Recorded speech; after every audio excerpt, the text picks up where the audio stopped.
Spreading all around my room, my world's so bright, it's hard to breathe, but that's alright. Hush.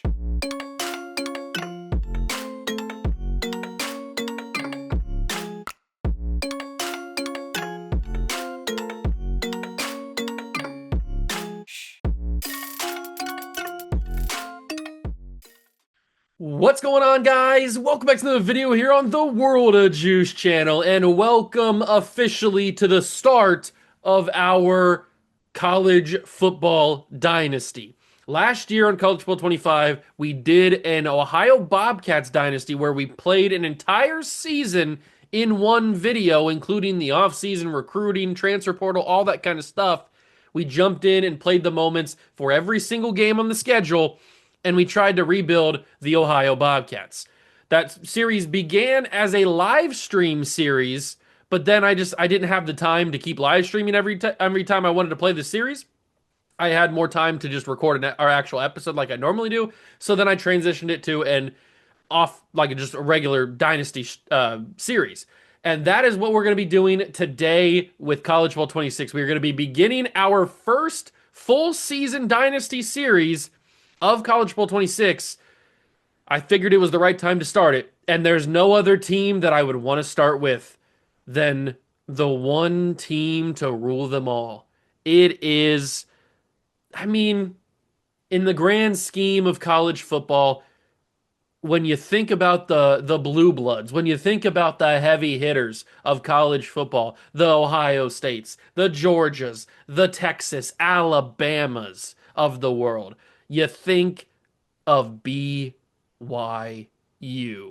Brigham Young University is here, and I have become Mormon to be able to come coach this team. So we are going to bring BYU to the promised land. I don't know how many seasons it's going to take, but hopefully not too long. Let's get into it. If you're going to enjoy, hit that subscribe button, join the channel, join the Juice Club.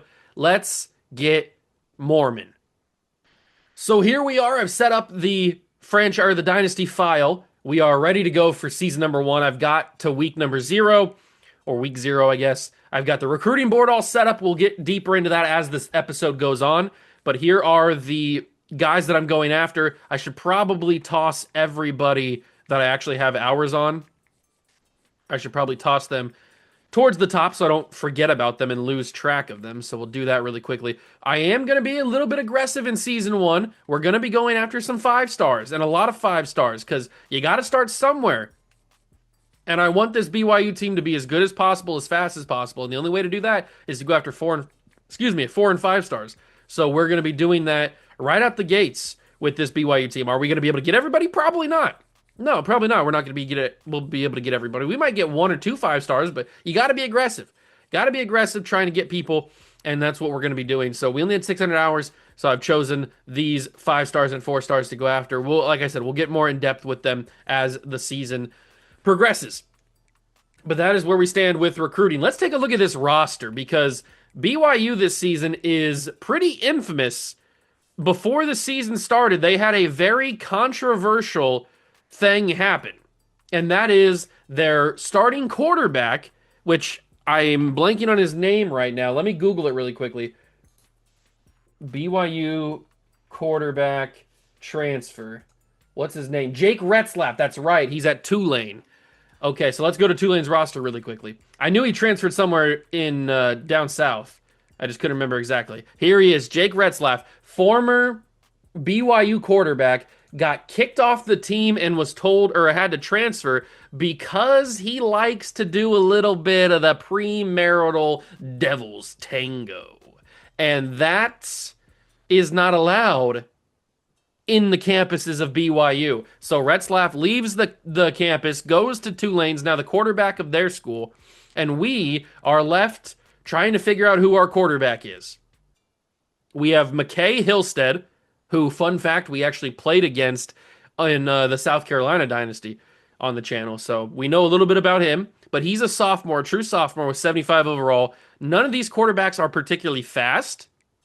So maybe we'll have to recruit somebody that's a little bit more athletically gifted. There are a couple of guys that have a decent arm. You got Trayson Bourgeau. That's a crazy name, but it's 92 throw power for him.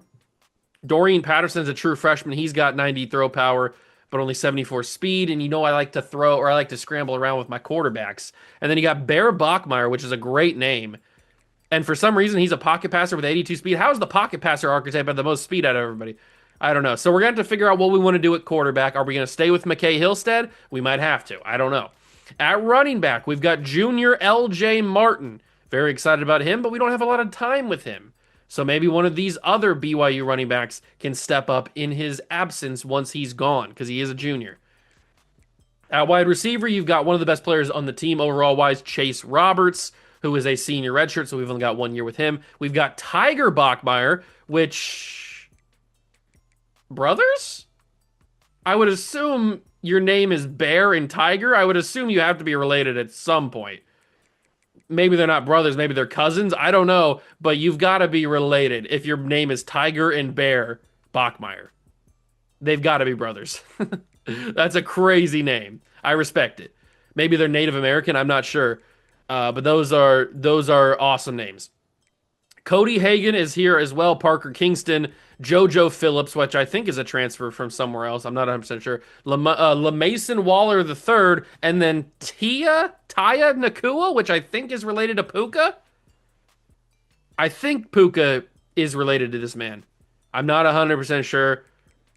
I don't know my history of BYU relationships, family relationships, but I think Puka is related to this guy. So maybe we'll develop him. Who knows? At tight end, we've got Carson Ryan, Ethan Rick. What? I was gonna say Rickson. It's Ethan Erickson, and then nobody really else that's any good. And this is a very old tight end room, so we're definitely have to go after some tight ends in the recruiting class. At offensive tackle, you got Isaiah Jata. I don't know, but he's a senior, good player. But Jake Griffin's probably going to take over after him, unless the transfer portal is kind to us. I don't know. At guard, we've got Wylan Lapua, senior. So he's there. Bruce Mitchell at center. Sonny Makassini is the backup center. You got Kyle Safarsiak. God, these names are out of control. And then at right tackle, you've got Andrew Gentry and Austin Leosu. And there's a fun fact about Andrew Gentry. In South Carolina Dynasty, EA Sports made the weirdest mistake you could ever make. And they made Andrew Gentry under 6 feet. They made him like 5'10". I don't know why they got it mixed up. And obviously you can see in this that it's fixed. He's 6'8", 315. But they had him at 5'10". And when I noticed that, because it was the national championship game against BYU that I noticed it, because he just looked so small on that right side. I thought it was like a wide receiver playing a tight end spot. And then I went into the depth chart and I found Andrew Gentry, and he was 5'10". I don't know why they missed it that badly. Like, I would understand maybe you accidentally put in a 4 or a 5 instead of an 8, and he's 6'4" instead of 6'8". You made him 5'10". So I have no idea. Maybe there's another Andrew Gentry in the database that is 5'10", and they just the algorithm got messed up when they were typing in all the different attributes and all the different height and weight, and it just said Andrew Gentry, and they typed in, or it automatically put in 5'10". I don't know what happened. It could have been anything, or it could have just been somebody that's stupid and didn't know. But in the South Carolina Dynasty, he's excuse me, I'm choked up. It's so crazy. He's 5'10". It was so insane. And we just played them again in the week 1 game of season number 2, and he's still 5'10". Obviously, he's going to be 5'10" until he's graduated and out of the game. But thankfully, they realized it and they fixed it. I don't know if anybody brought it up to him or if they just noticed it. I don't know, but at least he's fixed now. But it was so crazy having our guys like Dylan Stewart go up against a 5'10" tackle. Very strange. So it's one of the funny mistakes that EA Sports has made that doesn't actually affect anything, because he still had all of his offensive line qualities. He just had his height wrong. So it wasn't like we were bulldozing him because he's 5'10" and he wasn't actually an offensive lineman. No, he actually had all of the same attributes. He was the same overall. It's just he was 5'10". So it was very strange. Very, very strange. But I'm glad that they caught it. They caught it, whether somebody told them about it or they just caught it themselves, and they've actually fixed it. He's now 6'8". Bodie Schoonover? What are these names? I don't know, but he's a junior redshirt. but he's got pro potential as his deal breaker. That's a little unfortunate for us because pro potential could be a little spotty in year number one. Ray Johnstone, we got some decent depth, but nobody that's like super, I have to play this guy right now kind of thing. At least not that I'm noticing right now. I don't see anybody that I have to play, at least not in the defense side. We've got Tanuvasa, who's a junior redshirt. It seems like a lot of these guys have friendlier deal breakers, which is good because who knows how year number one is going to go. At Sam linebacker, we've got Isaiah Glasker, who doesn't have a friendly deal breaker, but he's a junior redshirt. Some of these junior redshirt guys that have deal breakers could just go to the draft. That's also a possibility if they have good enough seasons. We've got Micaiah Kufusi? God, these names are killing me, man. A Sarah at middle linebacker, or Mike linebacker, I guess I should say. No freak athletes at Mike linebacker. Will linebacker's got a stud Jack Kelly. Like to see that, but he's a senior. And then at corner, we've got junior redshirt Evan Johnson, who's got 96 speed. And then a couple of youngsters down here. Marcus McKenzie and Terrion Alexander III, both sophomores, but both have bad deal breakers. They both have playing style, which means they're bump and run, which means they probably need pass deflections. I don't know what they need, actually. We'll take a look at that in a second. But they're both 96 speed and 95 speed. They need to play. And we've got Maury Bamba, related to Mo Bamba? I don't know. Free safety, we've got Tanner Wall, but he's a senior. He's not that good. Only an 80 overall. Raider Damuni? Don't know. Absolutely don't know. Kicker, we're carrying two kickers, which is weird. One's got 91 kick power, but he's a senior. All right, that's not as weird then if he's a senior. And then two punters, that's a little bit more weird, especially if they're both juniors. One is not that good. The other one's pretty decent. This guy, Sam Vanderhaar. But that is the BYU roster here in year number one. We just met them. Let's take a look quickly at the bump and run requirements. So if we go to my school and we go to the bump and run archetype, what is the requirement to get that?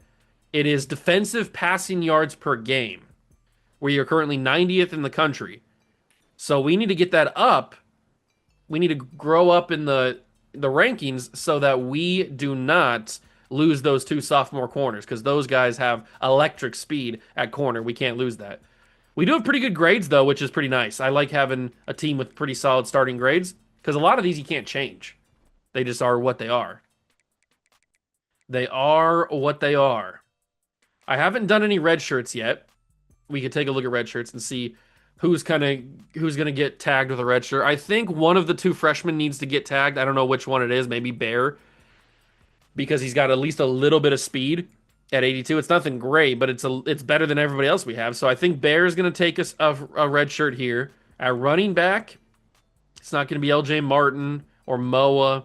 It might be Jarvis Wilburn because this guy's gonna be gone after the season. LJ, depending on what kind of season he has, could be gone.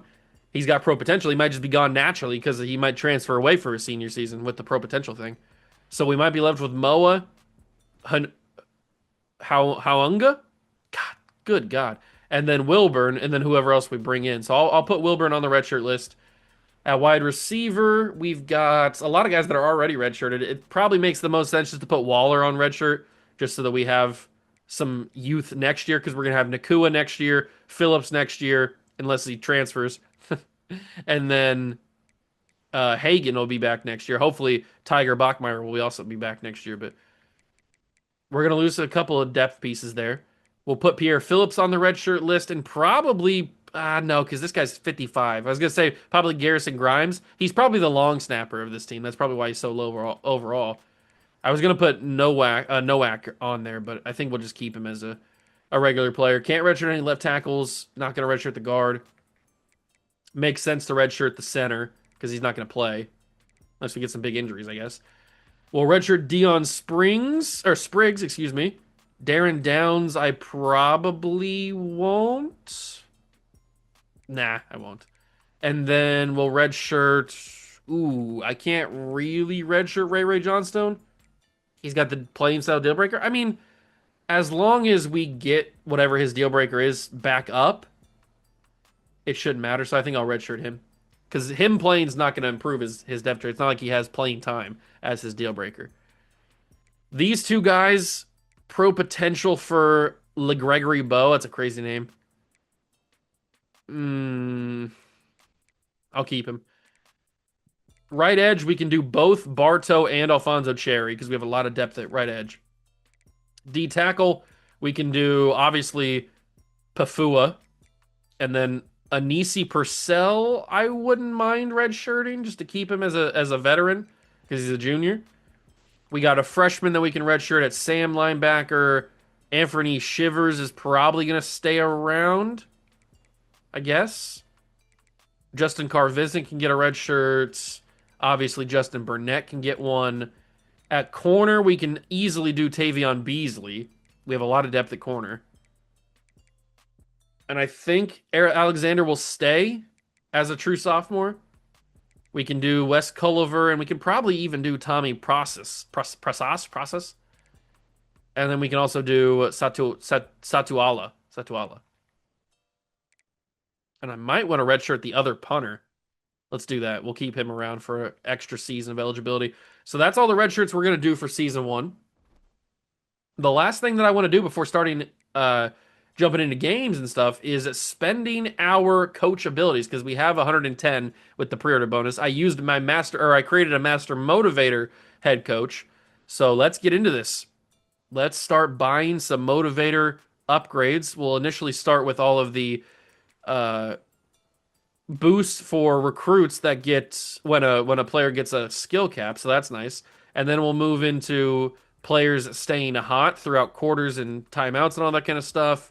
And we might, no, we're not going to be able to. I was going to say we might be able to get into the third category, the third tier, but it looks like we stay just at the second one for most of them. But that's a good chunk of motivator categories already purchased with 110 points. So let's start simulating here. Like I said earlier, we jump into every game with quick manage or quick do the moments, whatever it's called. So that's what we're going to be doing with this series as well. We have FCS Northwest first up. We did get locked out of a bunch of players, including Dalvin Clausen, which is not good because I kind of wanted him. Maybe I should have gone a little bit more aggressively after him. I don't know. But we got locked out of a lot of 5-stars, which is what I warned you about. I told you we were going to get locked out of 5-stars. We weren't going to be able to get a lot of them. So we do get locked out of 5-stars, including a lot of the ones that I didn't even add hours to. Some 4-stars locked us out. But this is totally fine because we're narrowing down who wants to be a Mormon and who doesn't. Going after the number one player in the country just needs to happen, so I'm going to switch this 25 to a 50. I always like to go after the number one player in the country. Emmanuel Cashman will switch his 25 to a 50 as well, just to get more aggressive on these top guys. We're already going after Bill Prozinski. Look at this dude's stats. His starting stats, he's got 95 speed, 93 acceleration. I definitely want to grab this guy. 87 change of direction. I definitely want Bill Prozinski. He's probably at the top of my list, actually. Let me put him at the top of the list because he is a guy that I absolutely need to focus on. Terrell Angerer, he's okay. He's nothing like Prozinski, but he's pretty good. The rest of these guys look okay. David Adai is another quarterback that I was going after. I'll toss a little 25 piece on him, see if we can get some motion in the ocean with him. We'll see what happens. The rest of these guys are going after 25. I can maybe grab a little 50 piece on Isaiah Duckett, the 5-star. We definitely need a tight end. Frederick Stokes is probably our best bet. I hope at least. And then with the 45 hours that I have available here, we might need to just put them on other guys. Like we could toss it on this guy, Jalen Farrell. We go a little 50 piece on him. That leaves us with 20 hours remaining. And we could probably do a 10 piece here and a 10 piece here and be totally fine. But like I said, Bill Prozinski is our main target this year. He's 5'11", 199, East-West playmaker, but he's got 95 speed, 93 excel at running back. We need to have that on the team. We don't have that type of speed. We need to have that on the team. So let's get into game number one. BYU versus Wait, what? Am I logged out? What the heck? How did I get signed out? I don't even know. But we are obviously going to win this game. I'd be shocked if we lost this game. But it's the first time I'm playing with this BYU squad. I've never played with this team before. I've played against them a couple of times, but I've never played with them. Very excited. We are just rocking regular BYU offense. I didn't change any of the schemes or any of the playbooks or anything like that. We're just rocking the base BYU stuff. Maybe when we get down the line a little bit, we'll change the stuff. But for right now, we're playing just BYU on Heisman. No slider settings. I don't think I changed the sliders. I think it's just the regular all Heisman settings, whatever it's called, sliders. But I say all this not about this game against FCS. This should be a cakewalk, but I'm just talking about the games down the line. So let's start this first season with a big W and make those Mormons proud as they drink their Diet Coke. We are here against FCS, and I have a feeling I'm not going to be jumping into much of this game. It is against an FCS school. So really, we'll just do the formality of simulating the game. But this is a pretty beautiful campus in the mountains of Utah. Very beautiful. Although it is 7-7 at this point. 14-7. Maybe FCS is going to give us a little bit more trouble. Ooh, the sun goes down over the water. 21-7. Now we're starting to take control a little bit. Now we're showing out. 28-7. Beautiful. I think I might jump in for at least one drive here. This is how it's supposed to go. This team reminds me of North Dakota State. I wonder if they did that on purpose. Hillstat does look pretty small in the pocket there. We get the first down on third down. Good job, LJ Martin. We'll jump back in. Another third down opportunity. Mesh spot is always my go-to. Only one man covering Roberts. We got Bachmeyer over there, which I think it's Tiger Bachmeyer, right? Because Bear's the one. Oh, flag on the play. Bear's the one that we redshirted. He's the running back. So Tiger Bachmeyer is the receiver.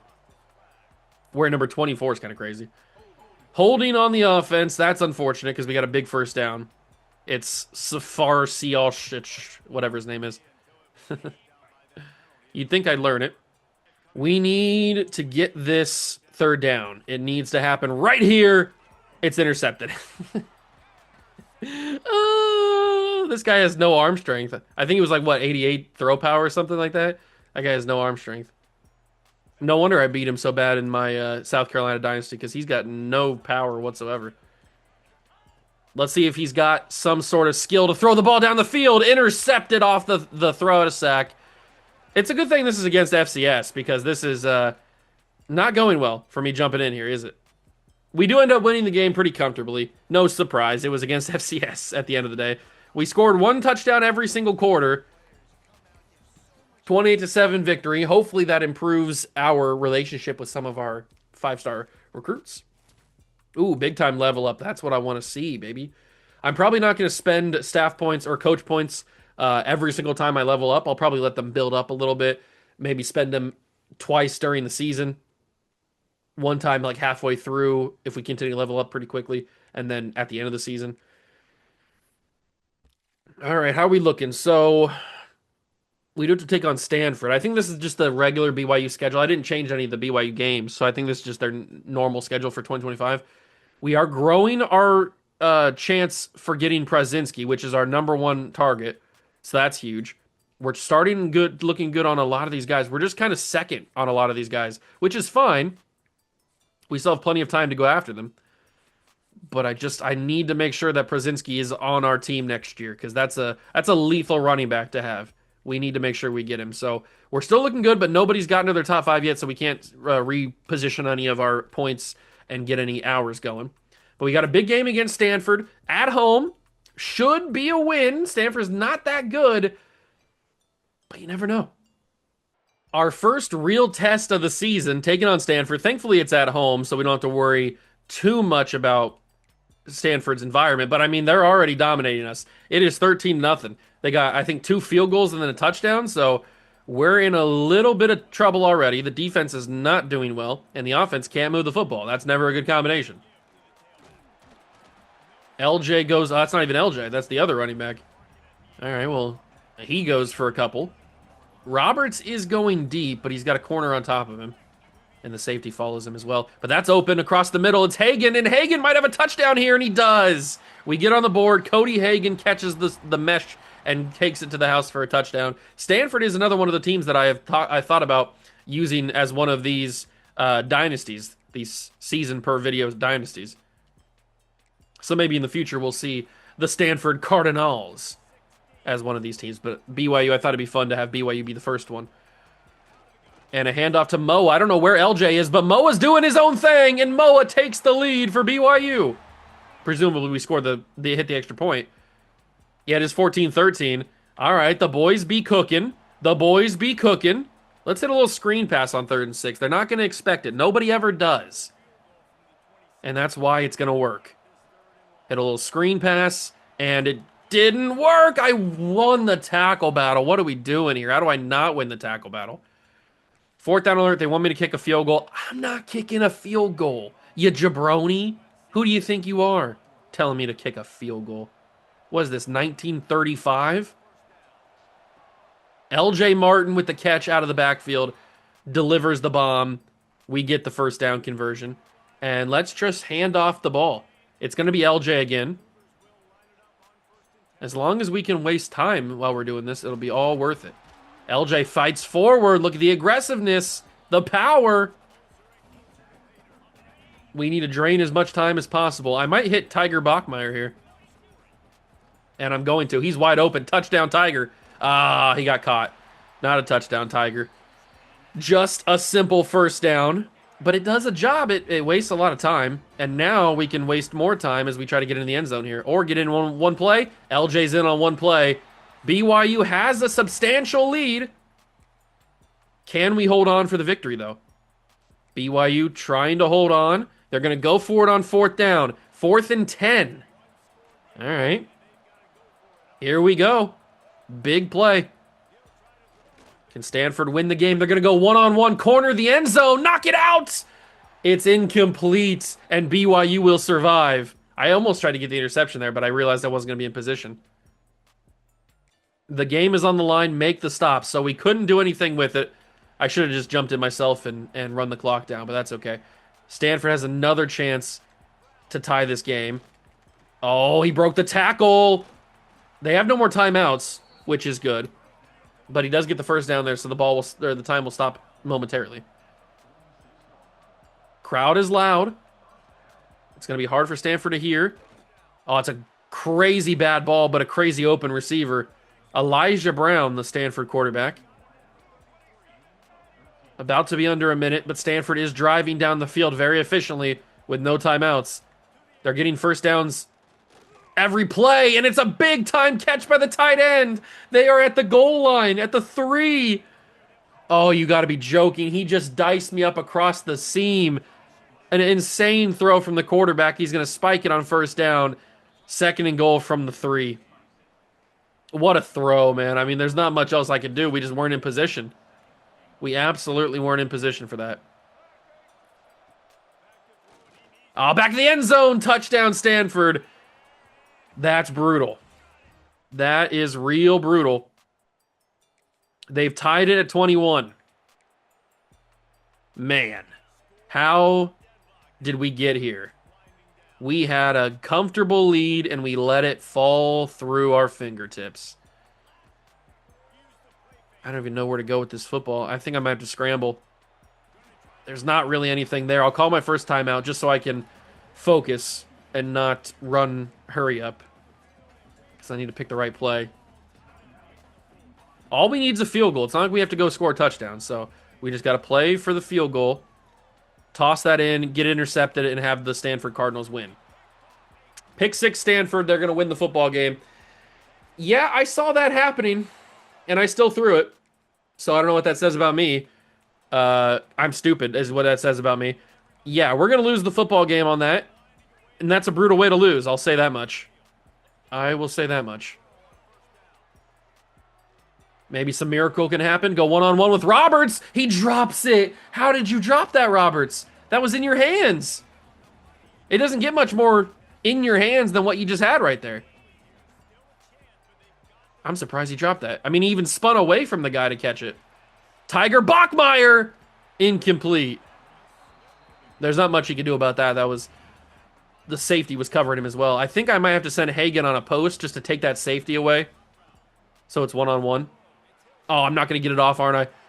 Oh, they brought the pressure. That's insane pressure. And we are going to lose the football game, aren't we? We are going to lose the effing football game. It sucks. It really does suck that we're going to lose this game because we should not have. That is for sure. I ran out of time. Roberts goes up and gets it intercepted, and we lose the football game 28-21 to Stanford. We're not going to be ranked next game. That's a tough loss. That is a tough loss. I shouldn't have thrown that pass to get intercepted. I understand. But on the other hand, when I threw it, he was open. So there's not really much else that I can say about that. Let's just say it wasn't my fault, okay? I'm not going to take the blame for that. We have a bye week after the loss. That's a tough one. We are number one on the number one player in the country now, and we're number one on Bill Przinski. That's what we need to have. And the other quarterback has locked us out. We are in trouble of not even getting a quarterback this year. We might have to go transfer portal for our quarterback this year. It's not looking good. We're still comfortable for a lot of these different guys. I can add an extra 10-piece to the corner. I can also add another 10-piece to this guard. And I can add another 10-piece to this other corner. And maybe we can make some headway with some of these guys. As long as we stay in first for some of these important 5-stars.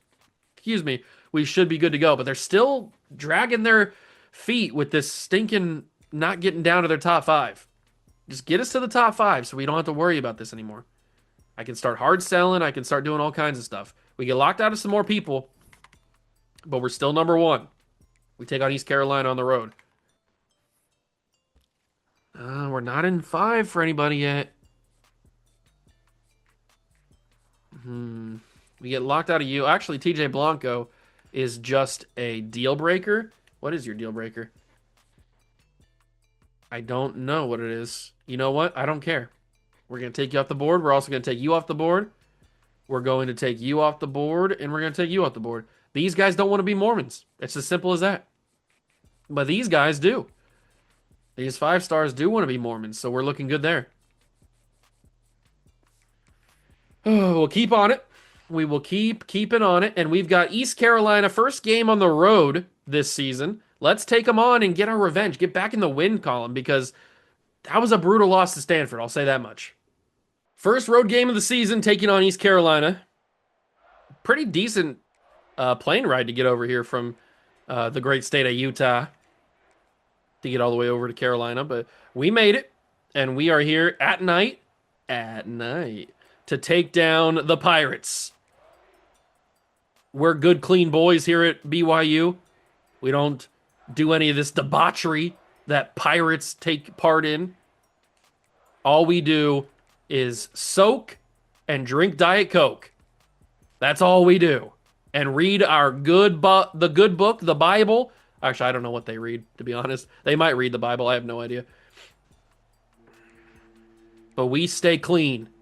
But these pirates, these filthy pirates, they indulge in all the sins of their fathers. And I can end this game with a field goal kick to make it 17-7. And you know what? I'm going to do exactly that right here. 3, 2, 1, go. Boom! Drilled it. Oh, yeah. Oh, yeah. Killed it. And we're going to win the football game. Yes, we are. Big win. We get back on the winning streak. That's what we needed to do. We come into East Carolina, beat them, beat their pirate booties, and take the win. And we level up again. Oh, almost level up twice on that one. 36 coach points. That's looking pretty sexy right now. We'll move to week number 5. We're flying through season number 1. Flying through season number 1. We get locked out of a couple more 4-stars. Totally fine. The guys that we're going after are the guys we're going after. But we're still not in good spots for some of these guys. We'll take away Okoro, and we'll take away the other dude. Actually, I can't take away anybody else. Get down to your top 5, please, so I can start hard selling. Can I start hard selling anybody? No, we're still locked on the hard sells. Hopefully we have good enough grades for Bill Przinski. We shouldn't have to worry too bad about the grades. we can't hard sell Cashman either, but we have all A's for the things that he likes. So the grade should help us out with these recruitments. Big one against Colorado. Obviously, they don't have any Strador Sanders or Travis Hunter anymore, but they're still ranked number 20 in the country. They're undefeated, and this is a big time early season conference matchup. They're higher rated than us, a lot higher rated than us. It's on the road. This could be tricky. This really should be our first loss, not that stupid Stanford game. That's what I'm saying. But I don't want to lose this game. I want to win this game against Colorado. It would be a big win on the resume, and it would look good for potential college football playoff resumes. Big conference game against Colorado here on the road at night. We got to come in here and storm the castle. We got to take them down, upset the Buffalo. We can do this. We're up 21-0. We are cruising. 21-3 now, 21-6. Colorado starting to come back here. But a huge 21-point lead was pretty sick. That's not what I was expecting at all. But I will take a 21-point lead, and now it's 21-6. Let's see if we can get this first down and hopefully ride this game out. Handoff. Oh, I didn't get a good handoff. That was not clean. That was not a clean handoff whatsoever. We'll take the points, though, if we can drill the field goal. We do. 24-6. Colorado gets the touchdown. They're going to go for the onside. I didn't click the onside on accident, but thankfully Alford goes and gets it. We go down. I meant to hit the onside, but I didn't push the button. 3rd and 9. This is probably not the right spot to run the football, but I think it is the best idea, isn't it not? Maybe it is. Maybe Hagen's got this. This is risky. We're going to snap this football. Is Hagen got this? Hagen's got it. Hagen's got it. End zone. Dropped it. Cody Hagen. He's cut. I'm cutting him from the team. I can't believe he dropped that pass. That's a diabolical miss. We were able to get the field goal, and then Buffalo can't do any, or the Colorado can't do anything with it. LJ goes nowhere. Loss of a couple. We cannot run the football against this Colorado team. 30-13 after the field goal, and we come into Colorado and upset a top 20 team. How did we lose to Stanford? We score 30 on the road. We can't beat Stanford. Insane. We do get another level up and almost a second level up in a row. We're flying through the levels right now.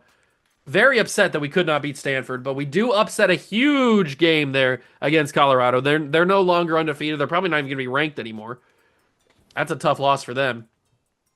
But that's a good win for us. That is a really, really good win. Now we take on West Virginia, Mountain Mama. Are we looking good? We are looking really good on a lot of different 5 stars. Some teams are just falling really far behind. We're pulling ahead. That is for sure.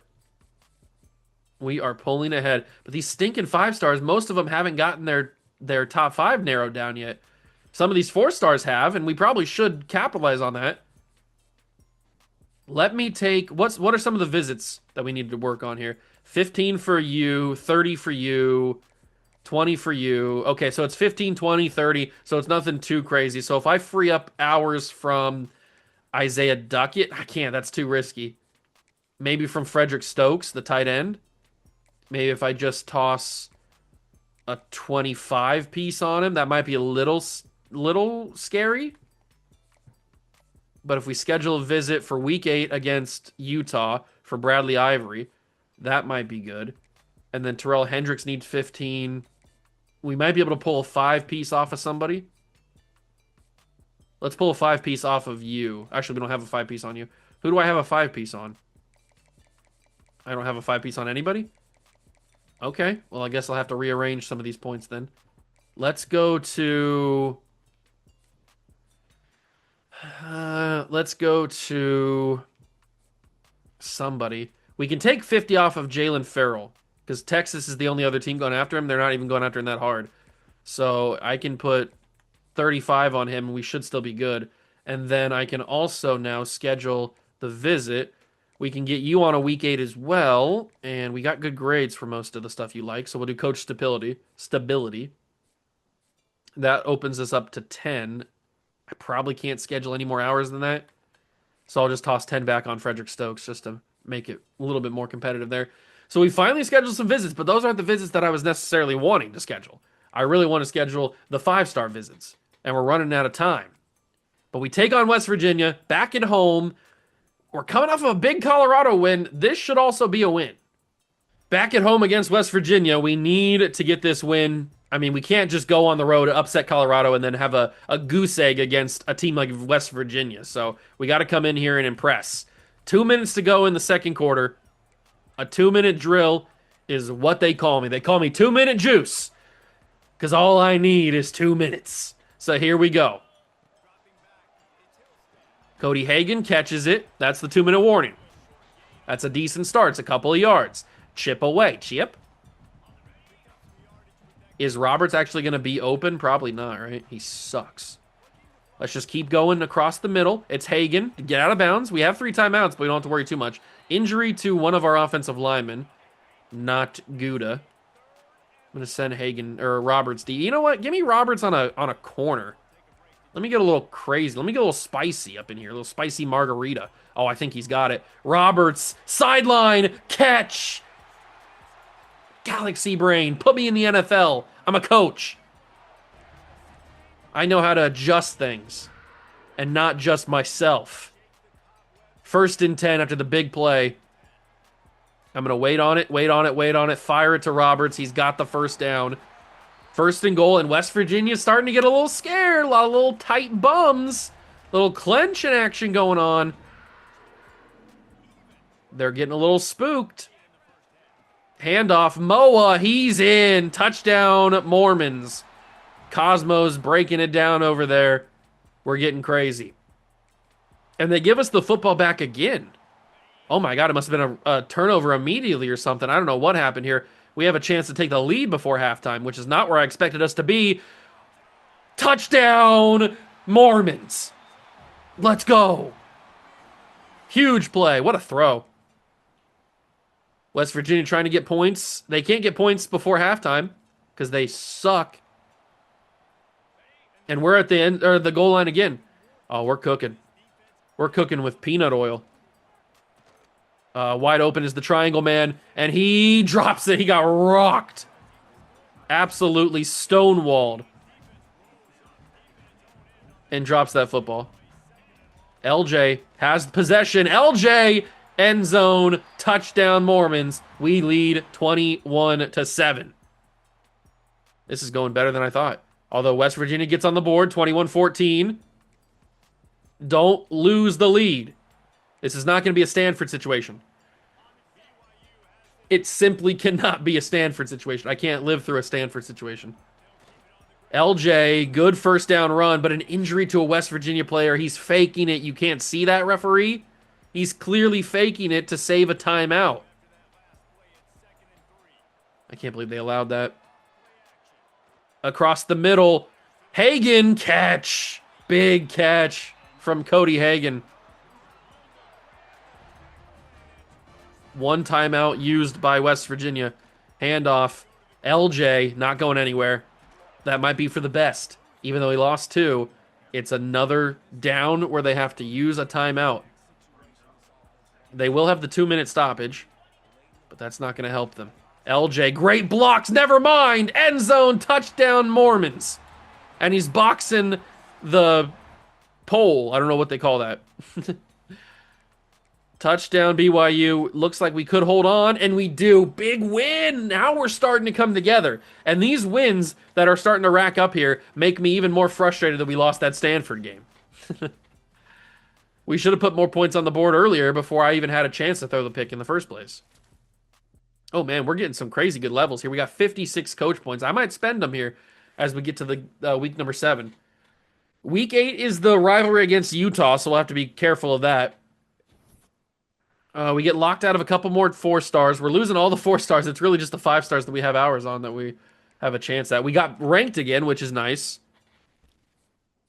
Yes, we're finally able to schedule a visit for Larry Ryans and for most of the guys. Okay, perfect. It's finally happening. Smoker, hardly know her, chose Alabama.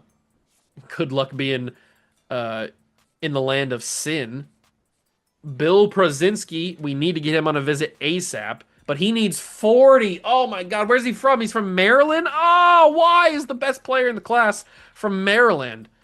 Oh, I hate it. And Larry Ryan is from Alabama as well, or it's 40 hours as well. He's from Alabama. This is brutal. How are we going to free up these hours? I was hoping they'd be cheaper. I didn't realize we're in a tough spot. We're going to have to take some points off of Quincy Adai to make this work.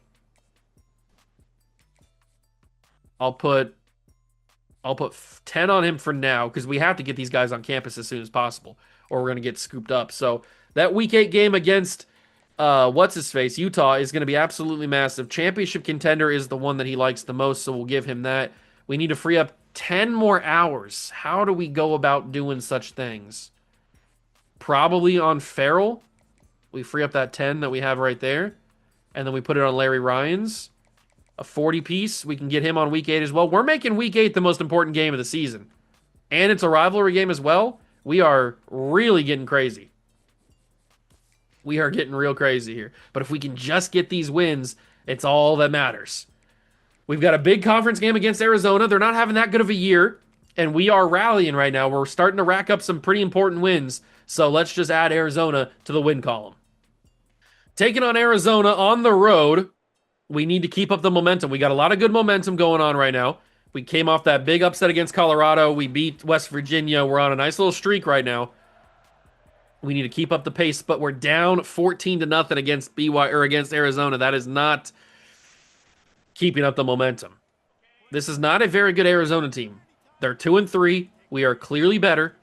We just need to go out and prove it. LJ Martin, good handoff. 4 carries for 25 yards. We're clearly not running the football.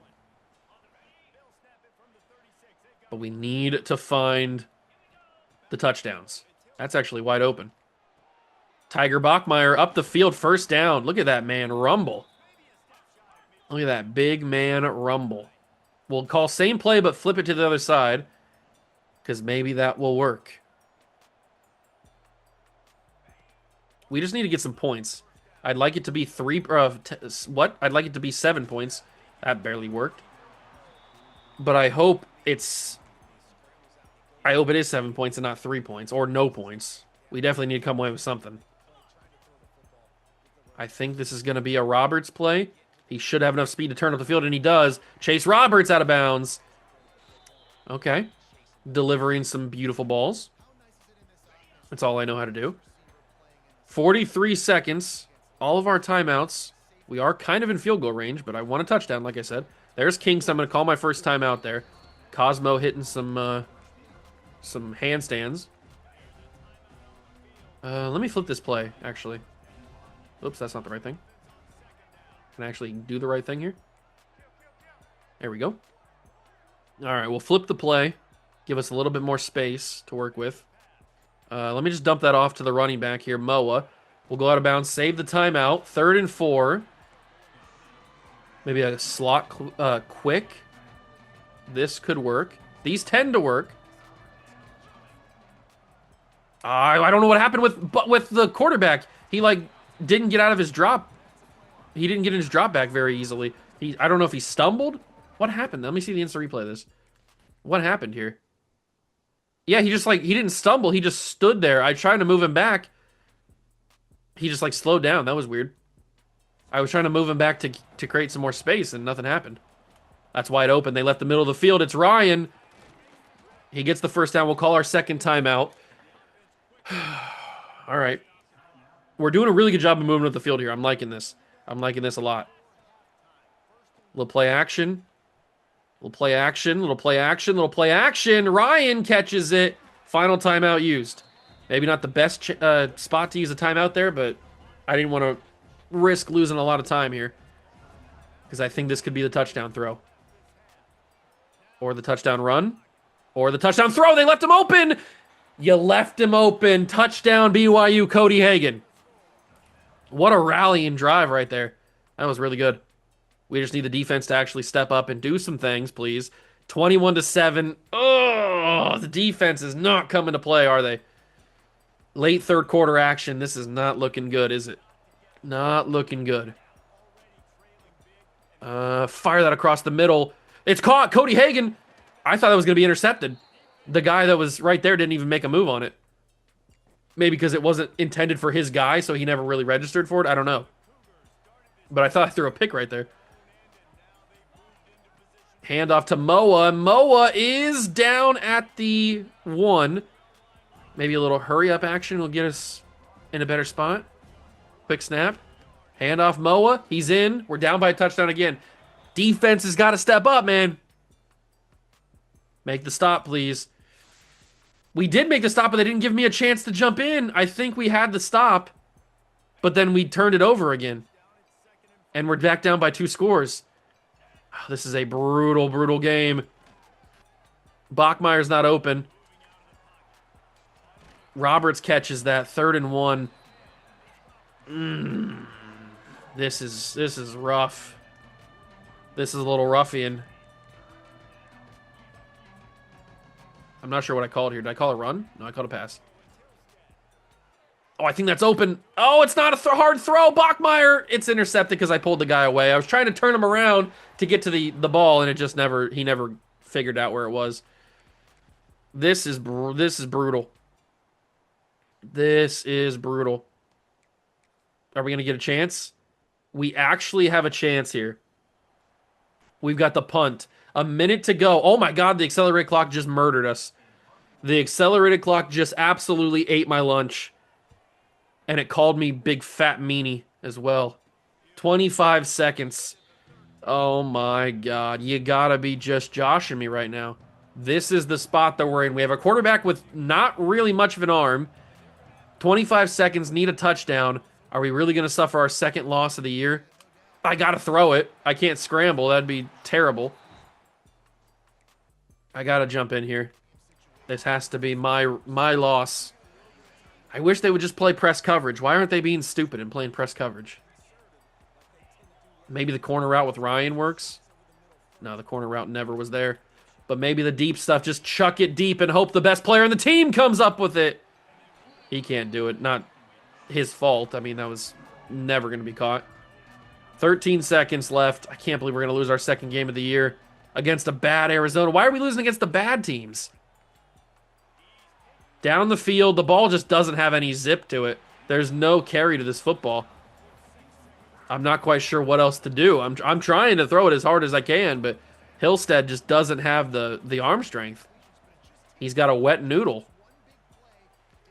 Step into the throw. I mean, he's getting it 60, 70 yards. Pass interference, maybe? Did we just get a baited pass interference call? Game can't end on a defensive penalty. Wow, it's not a spot foul, unfortunately, which would really be helpful. But it does give us one final chance to make something happen. Maybe we can get another baited pass interference call. It's deflected, intercepted. Game over. We lose our 2nd game of the season. Again to a team that we should have beaten. Oh, man. We just did not play well on defense. We let the Arizona Wildcats score whenever they wanted. Whenever they wanted, they could score, and it's just, that's not how you're going to win football games, that's for sure. We cannot have that happen against Utah. If we have that happen against Utah, we're going to be in big trouble. Because we got some guys on campus. Some important faces are going to be on campus. We cannot allow them to see that. That's a tough loss, though. And we got the big rivalry against Utah. What do they call this? The Civil War or something like that? Or the Holy War? I think they call it the Holy War, actually. Oh, man. This is tough. This is tough. All right, let's get everybody scheduled on visits. We can go week 12 for Cashman.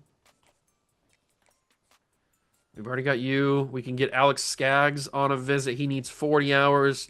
We'll do conference prestige for him. And then Quincy Adai, he needs 40. 40. 10 for Terrell Angerer. Angerer. What about Duckett? Duckett needs 20. Okay. Can I take 5 hours off of somebody?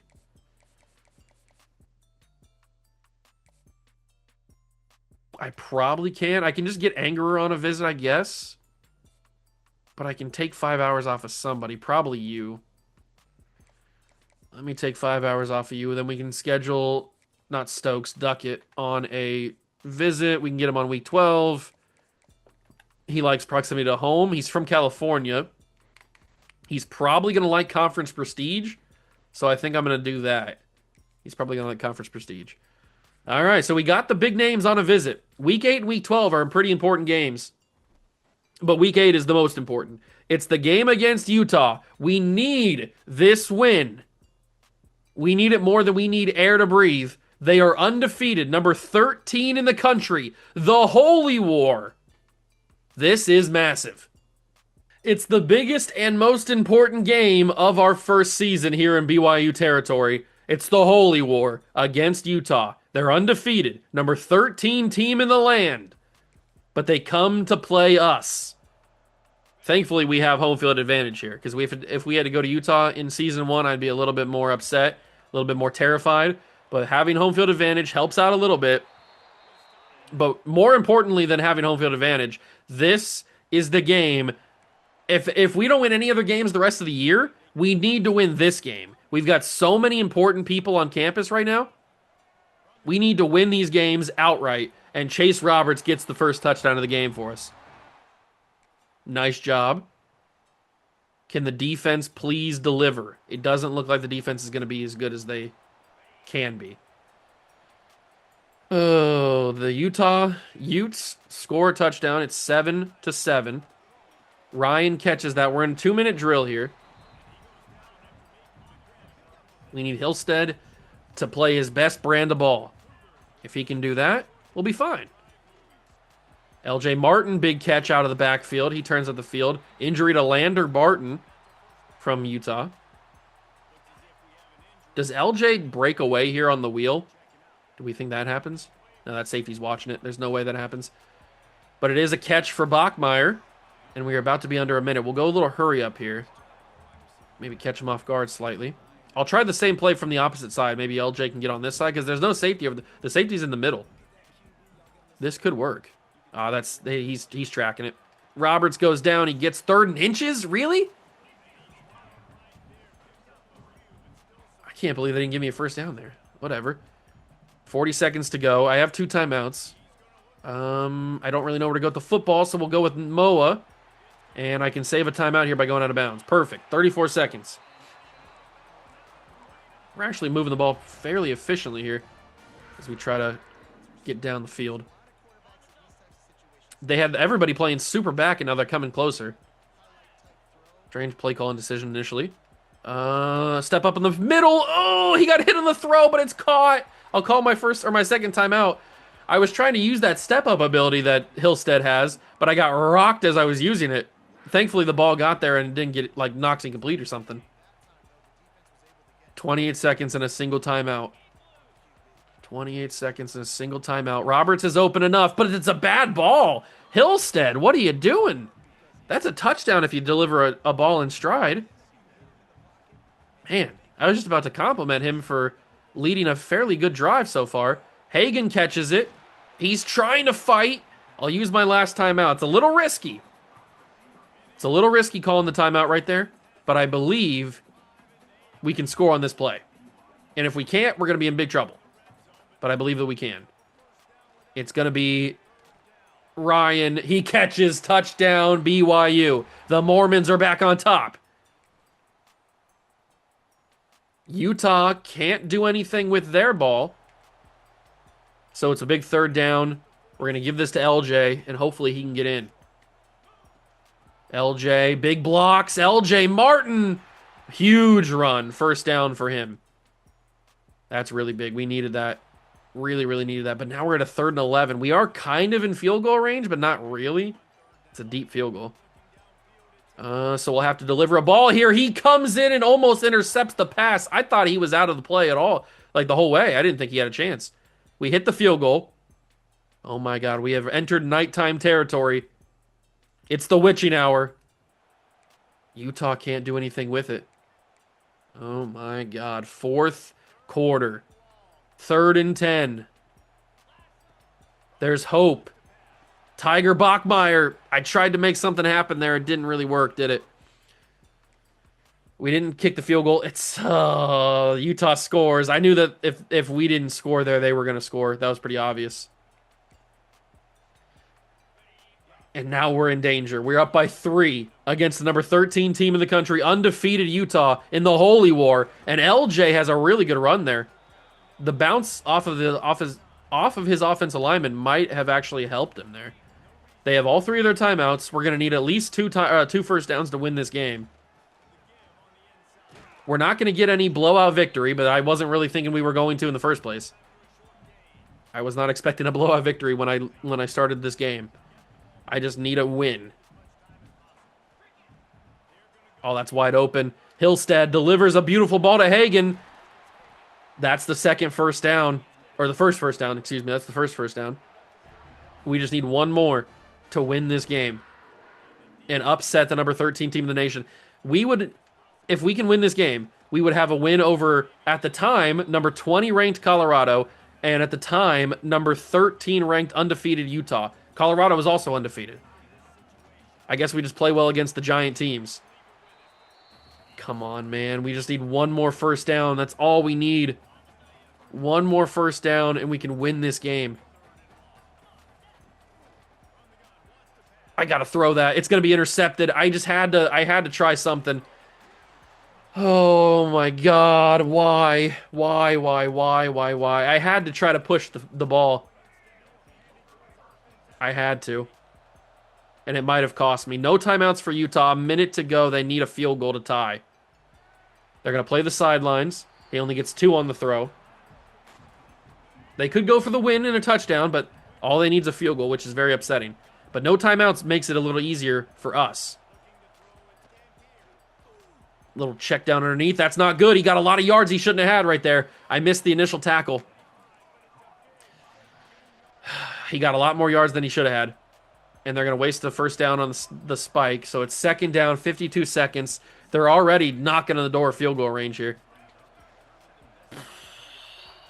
Come on, man. Come on, man. They'll throw a check down. He'll get brought down. They're not going to spike it. They can't spike it. They'd waste a third down on a spike. They can't do that. So they're going to keep going. The clock will still move. They'll snap it on 3rd and 6. Nice spin from the dude. Intercept the pass. It's intercepted by Mo Bamba. I know his name's not Mo, but I'm so excited it is now. Mo Bamba with the interception.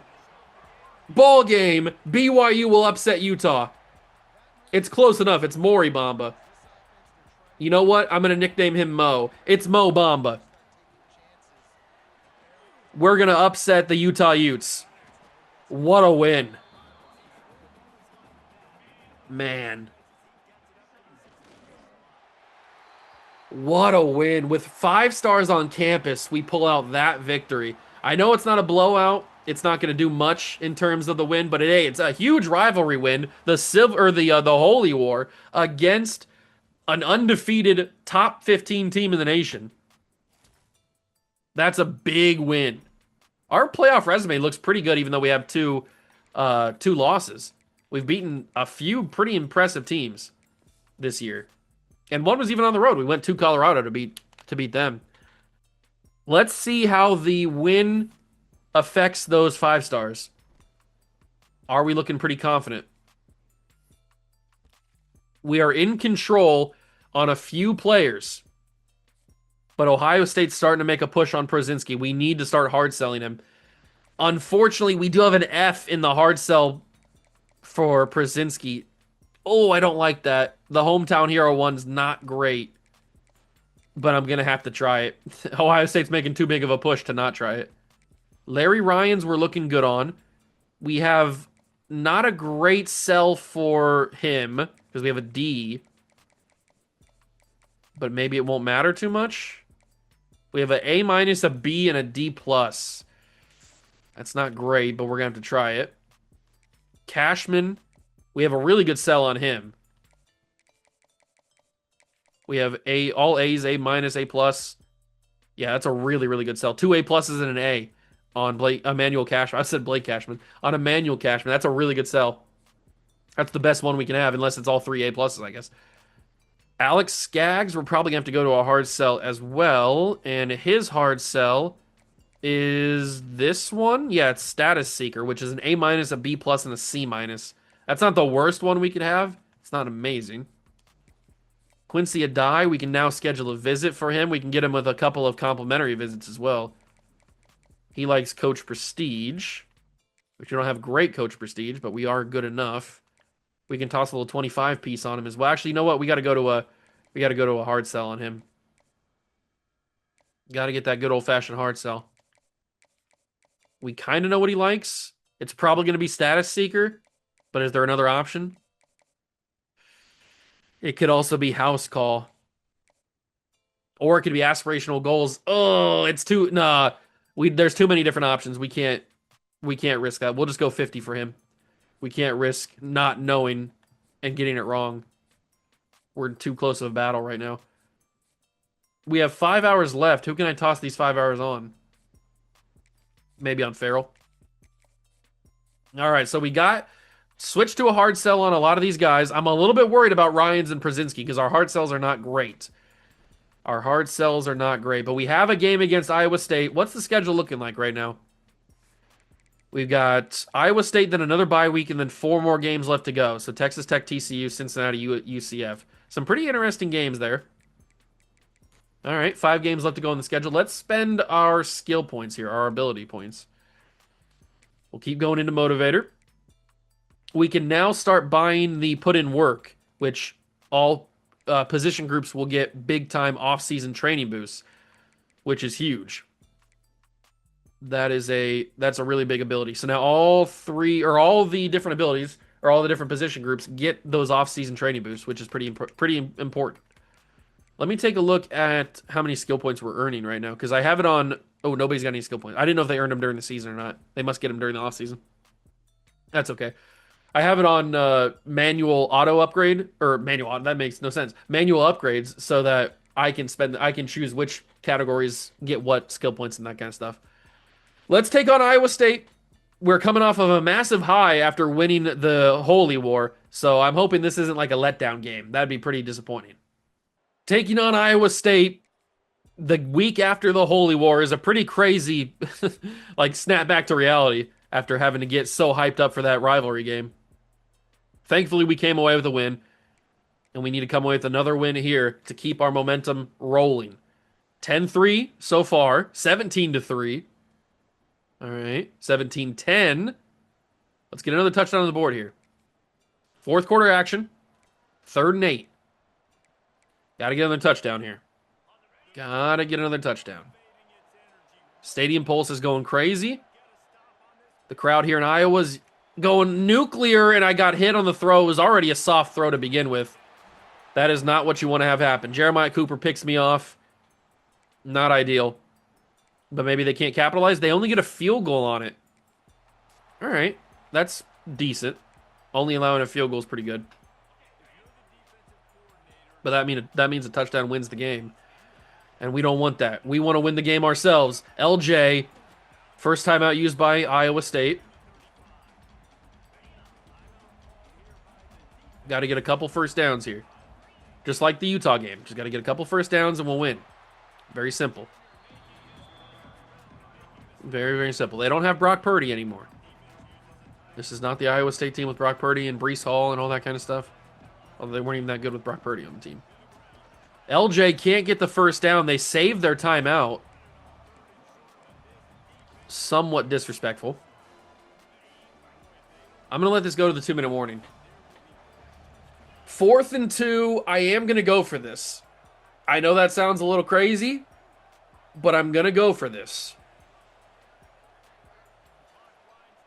Might be a bad idea, but I think going for it is our best chance of winning this game in the first place, and that's what I want to do. I'm not here to just mess around and not get a win. I'm trying to win football games, and that is what I'm going to do.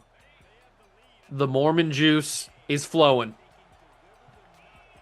4th down.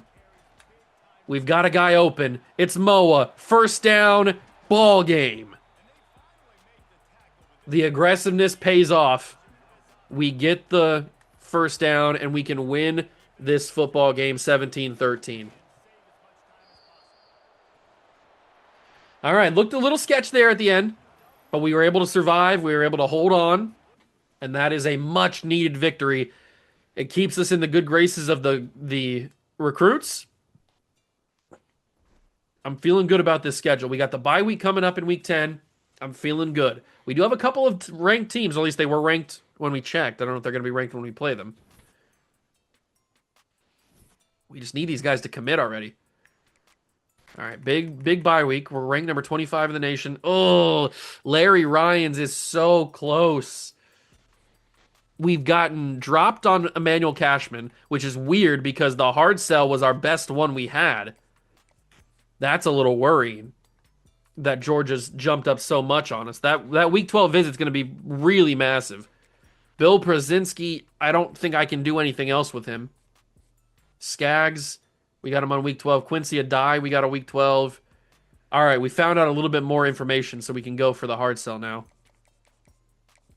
It's not going to be a great hard sell, but it is the best one we have. It's going to be Status Seeker. It's a good thing I didn't choose like this one because it's obviously not that one. It's definitely Status Seeker. We'll give it a chance, and hopefully that gives us an advantage over Kentucky. Jalen Farrell needs a visit, so we'll get him on a week 14.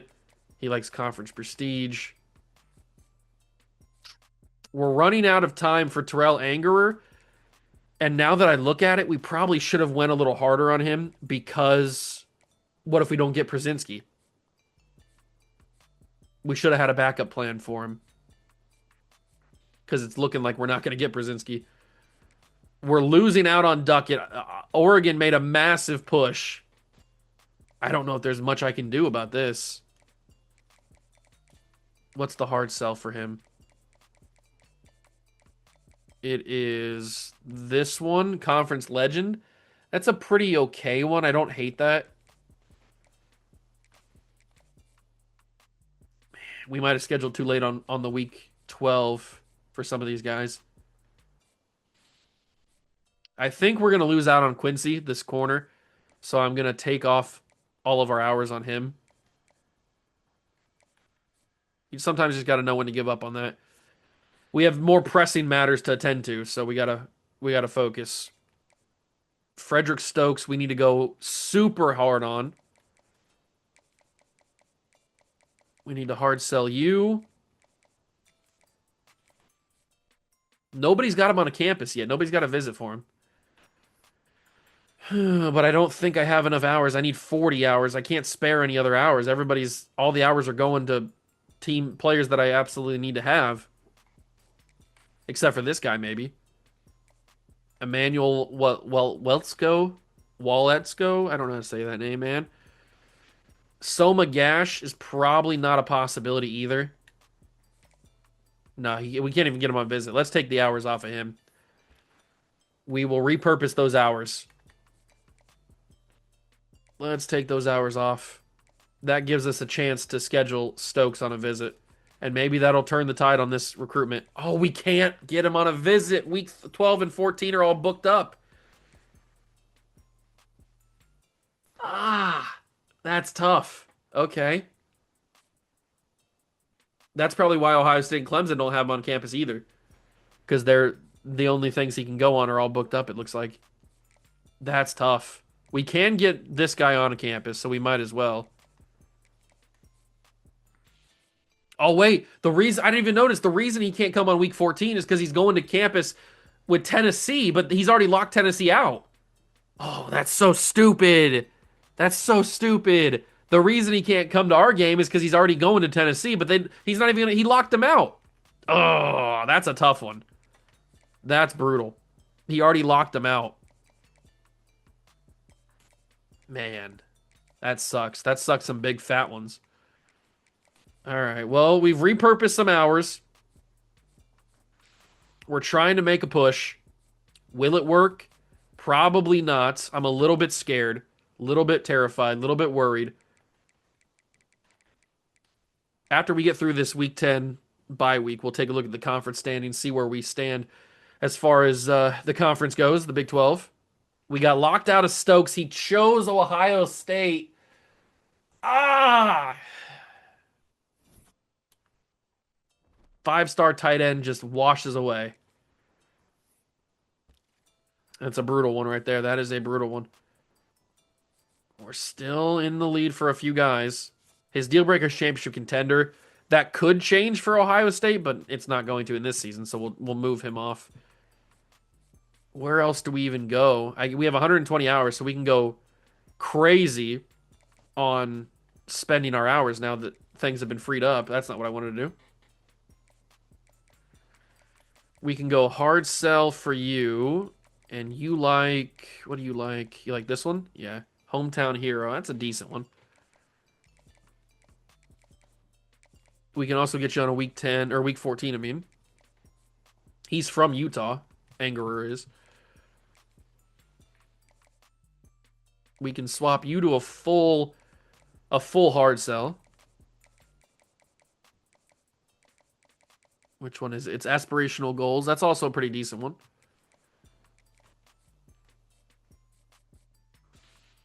We got passed up by Przinski, and Ohio State's got him on campus in week 12. There's nothing else I can do. I've got him on the hometown hero one. That's the only hard sell we can do. I guess we could try to sway him, but sway's not going to work. There's no way the sway works. What would I even sway him to?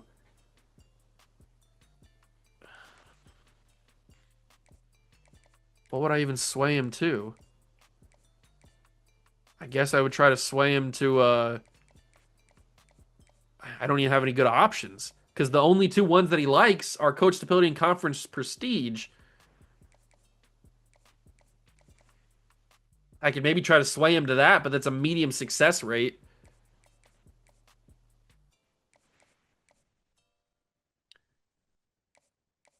I don't think there's a good chance. Yeah, we already know that Hometown Hero is his ideal pitch. There's not really a good chance. The only high success rate is the one that has an F in it. There's no reason to do that. We might just have to take a risk. We might just have to try aspirational goals. It's not looking good. I'll say that much. We're going to lose out on one of the best players in the class. That's tough.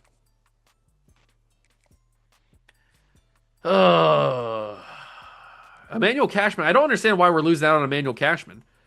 We have the best hard sell we can have. I guess Georgia just has more funds. I don't know. These are some tough battles that we're having to fight here. These are some tough battles. There's nothing really else I can do. We're gonna have to get some more prospects on the board here. Soma Gash I took off of the board because we didn't have time to go after him, but maybe I can go after him now. Maybe we now have time. I don't know.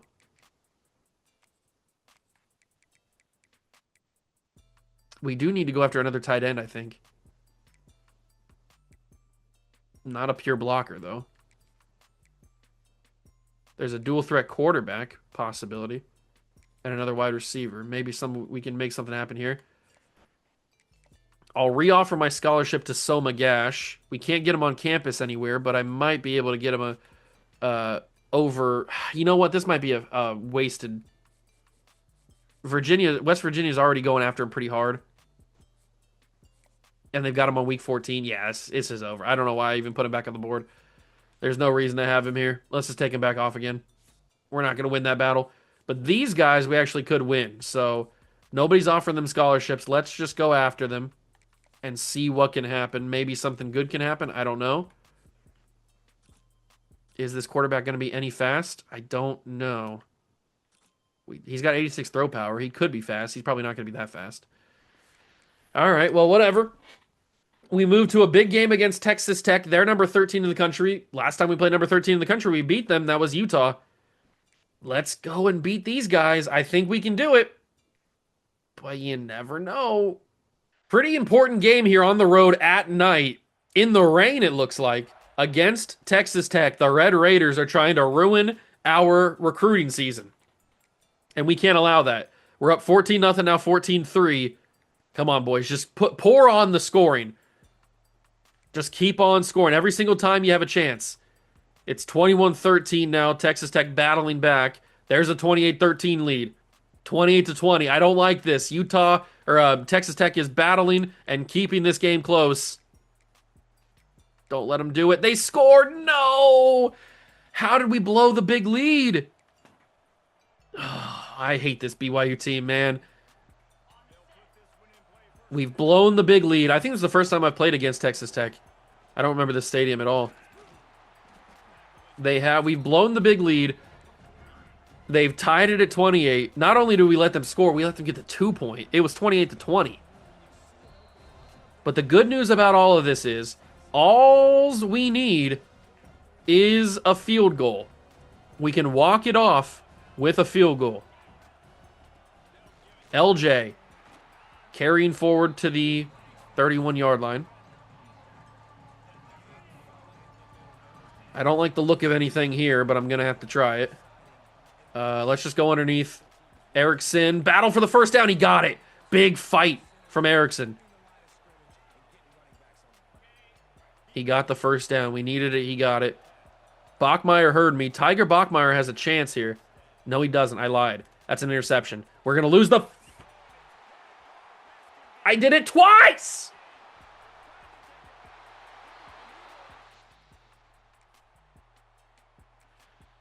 I hate myself. I really do. I want to die. I want to stab myself with a pitchfork in the face. We lose to Texas Tech because I threw a pick and it was a pick six. Those passes to me just look like they're open and the ball just carries way too much to the side.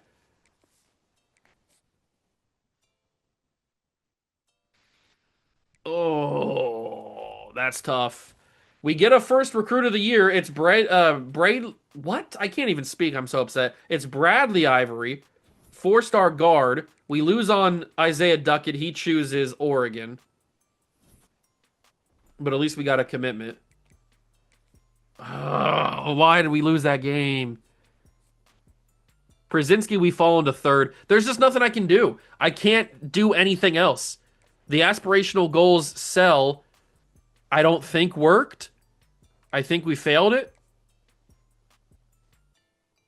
I guess I could try again. I don't know if that's going to matter. Maybe we try a different one. Maybe we try... Which one should we try? Not that one. Because that still involves an F. But maybe it would matter. Let's just try it, man. I don't know. I don't even know. I don't even know. We're going to lose out on one of the best players in the country just because we don't have the assets. We don't have the funds to be able to grab this guy. We do get Bradley Ivory, first recruit of the cycle. Duckett chooses Oregon. We have not made any room. We got in on James Hyman. Is he any good? If he's fast, he can play. 88 speed's not amazing.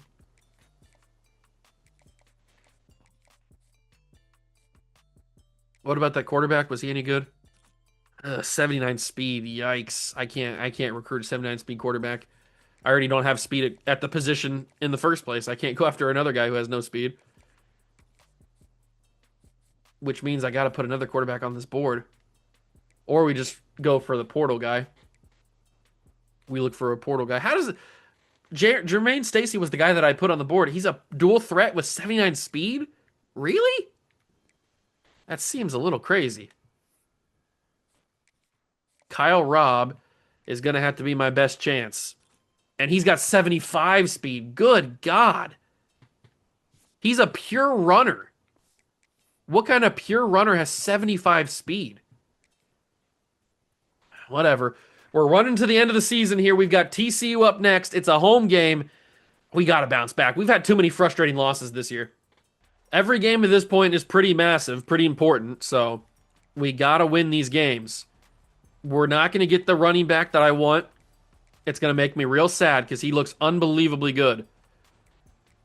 And I want him so badly. But we just don't have the hours/grades to get him. If we had better grades for the things that he liked, I'd feel more confident that we could grab him still. But it's just not going to happen. We just don't have the capabilities. We are going to pretty easily cruise to a victory against TCU, which is nice. But this is not looking good for the boys in recruiting. Can we hold on for the victory? It's 20-10. 23-10. We hold on. Okay, big victory. Big W's.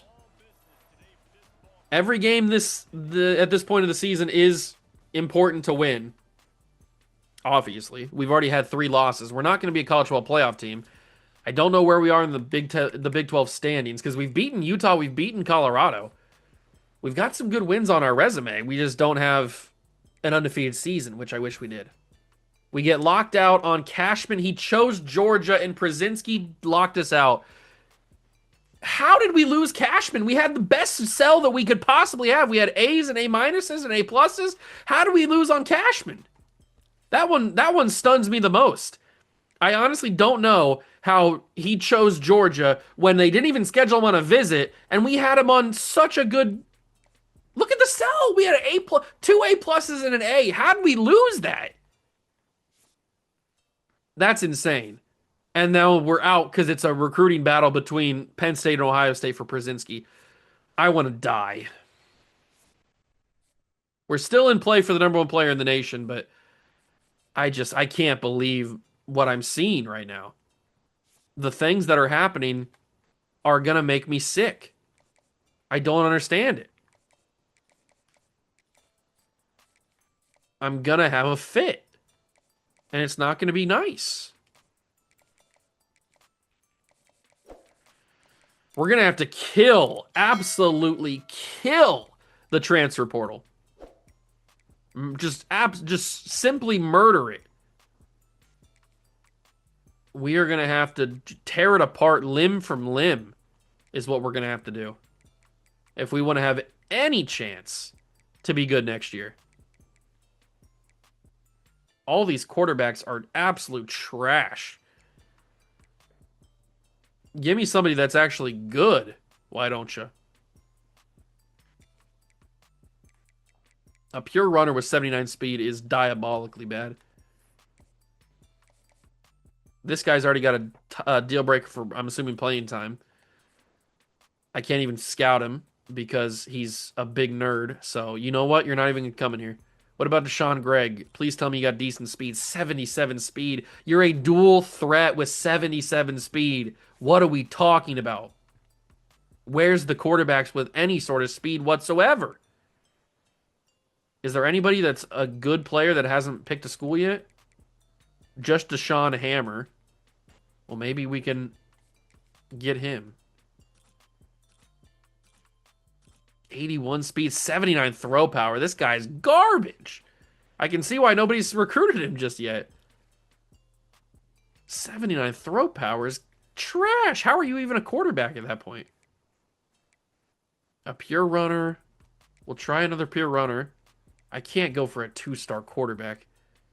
What am I talking about here? Ezekiel Savage, maybe he's got something. Promising. Okay, Ezekiel Savage is the best guy out of the bunch that I've seen so far. And you know what? That earns himself a scholarship and a 50-piece. Just because. He's not probably going to be that good, but why not? This recruiting class is already taken a pretty big hit. We still have a good opportunity for a few different 5-stars, including the number 1 player in the entire country. But I really wanted that running back, man, and he didn't get him, and I'm upset. If you couldn't tell, let's go play Cincinnati. We are coming up on the end of the season. I think we have one more game after this. After the Cincinnati game, so hopefully we can come away with a victory against them. They are another ranked team. They're number 22 in the nation. If we can come away with a victory against them, we'll feel pretty good about the end of this season. We're going to be in a decent bowl game. I just wish we could actually get some touchdowns here. What are we talking about? This is a field goal disgusting game. Not quite sure what's going on. Did we turn the ball over again? Oh my God. I think we're going to lose this game. We just lost 9-3 to Cincinnati. I was trying to find a right spot to jump in on offense to score the touchdown to win it. I never could find it, and then we must have turned it over immediately because I thought I had it. Like you saw that we were about to get the punt right there, and I was like, okay, I'll just back out and let the punt happen, and then jump in for offense. We must have lost the punt or fumbled the punt or turned it over on the very next play. I don't know what happened, but I was trying to back in, get in there, and it didn't work. It just we lost the game. We lose out on the other running back, so we didn't get either of the 5-star running backs that I tried to get. Utah beat us on that one. I'm so upset about this recruiting cycle. We entered a recruiting battle against Oregon for the number one player in the country, Larry Ryans. There's literally nothing else I can do. We have the best possible sell we can try. I mean, I can do another, I can try another sway. I didn't work for the running back. Maybe it would work a little bit better.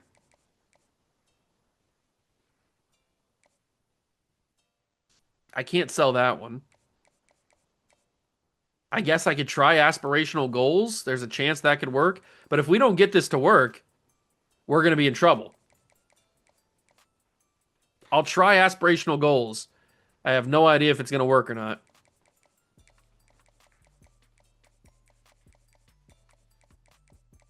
But if this doesn't go through, we're going to lose the number one player in the country, and I'm going to be very upset.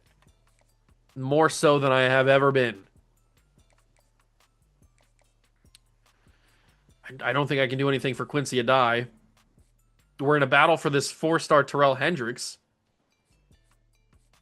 I hate it here, man. I absolutely hate it here. I don't want to be alive.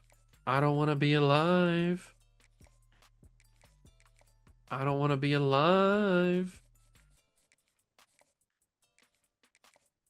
5 hours remaining.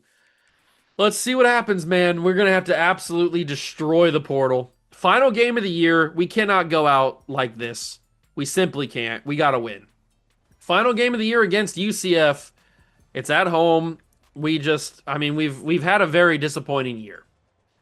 That we came into this year with some expectations to recruit well and win a bunch of games, and we haven't lived up to either of those. We've lost out on some pretty important players. Now, I'm not saying that recruiting's gone totally in the toilet. We still have a chance to get a bunch of different 5-stars, like 3 or 4.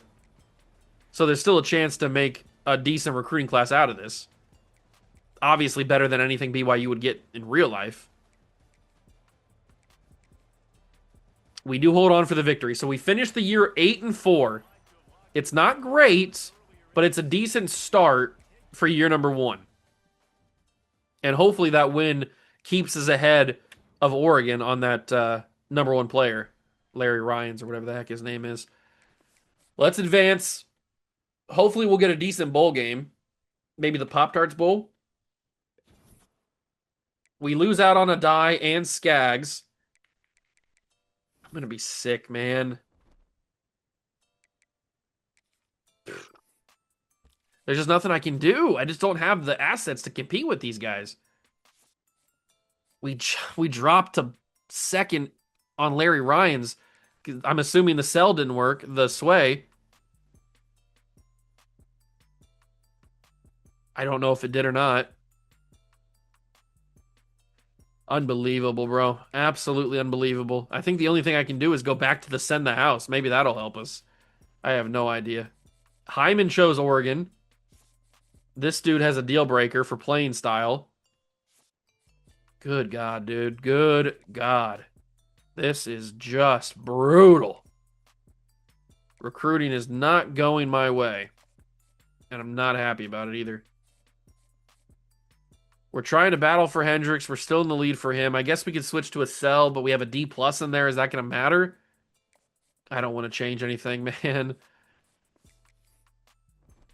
I don't like recruiting with BYU. It's not fun. I'm sad and miserable.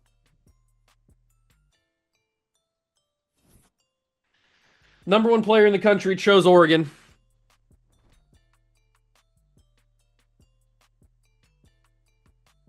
the number one player in the entire nation, who we had in our grasp the entire season. Oregon makes one push and they get it. Conference championship week, we're not there, obviously. I don't know if you were shocked about that or not, but we're not there. Man, losing out on him that's tough. That is tough. John Mateer, I think is how you say his name. He wins the Heisman Trophy. Congratulations to him. We'll take a look at our stats. We get the Radiance Technologies Independence Bowl is the bowl game we are in, man. That's fun. Don't you like that? So the conference standings finish up with us being fourth or fifth in the conference, excuse me, fifth in the conference, even though we beat Utah. We were the only loss Utah suffered this year. Just a tough season, man. Just a disappointing season, frustrating, upsetting, all of it. Here's your bracket if you care about anything that's in here. Ugh.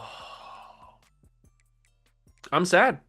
I am sad. Final stats 1,900 yards and 15 touchdowns, but 15 interceptions as well for Hillstad. Just a brutal season on the offensive side of things. Pro potential for LJ Martin's not looking great. He's got a fine season. Cody Hagan at 537 through the air, receiving yards. I don't. I'm sad. I'm sad. We had some decent production through the defense, but we're probably going to lose most of our good players due to transferring. We're going to have to absolutely just destroy the portal. We have no other way around it. We lost Larry Ryans. We lost Hendricks to Colorado. I didn't even notice that. We have a chance for, out of all those 5 stars, we have a chance for one. And we might not even get him. All right, let's go play our freaking bowl game, man. I don't even care at this point. Here's our wonderful bowl game that we get to play against in the, what is it, the Independence Bowl? Is that what we're in? I don't even care. It's a disappointing 8-win season for BYU. We had the chance to grab so many different 5 stars, and we let them slip through our fingers. I'm sad. I'm depressed. I'm going to go stab myself with a spork. And we are going to blow out Sam Houston, which we have history with Sam Houston on this channel. Big rivals of ours. At least we get a 9th win. We get a bowl game. I guess that does something for our recruiting. It's always nice to win a bowl game, I guess, but I'm just sad, man. Just sad. I thought this season was going to go a little bit better. I thought we'd maybe lose 1-2 games. I thought we'd be able to bring in some big time 5 stars, like the first player, the number 1 player in the class. I thought we'd definitely be able to bring in that running back. But it just all went bad. And that's a horrible ball. What are we doing? What was that, Hillstad? You had a wide open receiver and you throw that ball? That's the ball you throw? In this economy? LJ drops that pass. I don't even care, man. Get off my... I don't even care if you transfer. I don't care if this entire team's transfer. We need to start fresh. We win against Sam Houston. It's a 9th win. It's a nice little trophy to add to the trophy cabinet. It'll possibly help us in recruiting. But I need a fresh start with this BYU squad. We need some guys to transfer out. We need some guys to transfer in. We win the Independence Bowl. Woo! This is our Independence Day. Congratulations to nobody. We suck. Let's move on to the offseason. We get Big 10 defensive player or Big 12 defensive player of the week. Whoop-de frickin' do. We unlock Tactician. That's a nice one to have. We also unlock Recruiter. Also a nice one to have. We might need to spend our points going into that. That might not be a bad idea. That might not be a bad idea. Because we've already done pretty much everything we need to do with Motivator. National championship game, who's in it? It is Penn State and Georgia. What a creative national championship. Well, who's going to win it? We get 3,000 XP, so we get another level up. Who won the national title? It is Penn State. Okay, yeah, right. Yeah, right. James Franklin coaching in the big game and actually wins it. Okay, now I know we're actually in a video game. Let's upgrade our coach skills here. We don't need to go into any of the motivator stuff, at least not right now. We can focus on recruiter. So let's buy recruiter and then dive into it a little bit here. So we'll purchase some of these ones. We can't go too deep into it, unfortunately, because it took 20 to buy it. But now that we have it, we can get some of those staff points next year or coach points next year and go deeper into recruiter. And maybe that'll make us a better team. I don't know. We're going to have to really rely on the training this offseason to get our guys good. So here we go. Players leaving. It's a bunch of transfers. LJ Martin's actually going to go to the draft. All right, dude. Whatever. A lot of transfers. Quarterback position, we're going to lose Bourgeau. And Bachmeyer wants to transfer, but we have a good chance of bringing him back. And we do. He returns. All right, you can leave, I guess, dude. Martin, I'm not going to try to get you back. I mean, you're just going to transfer anyway, so.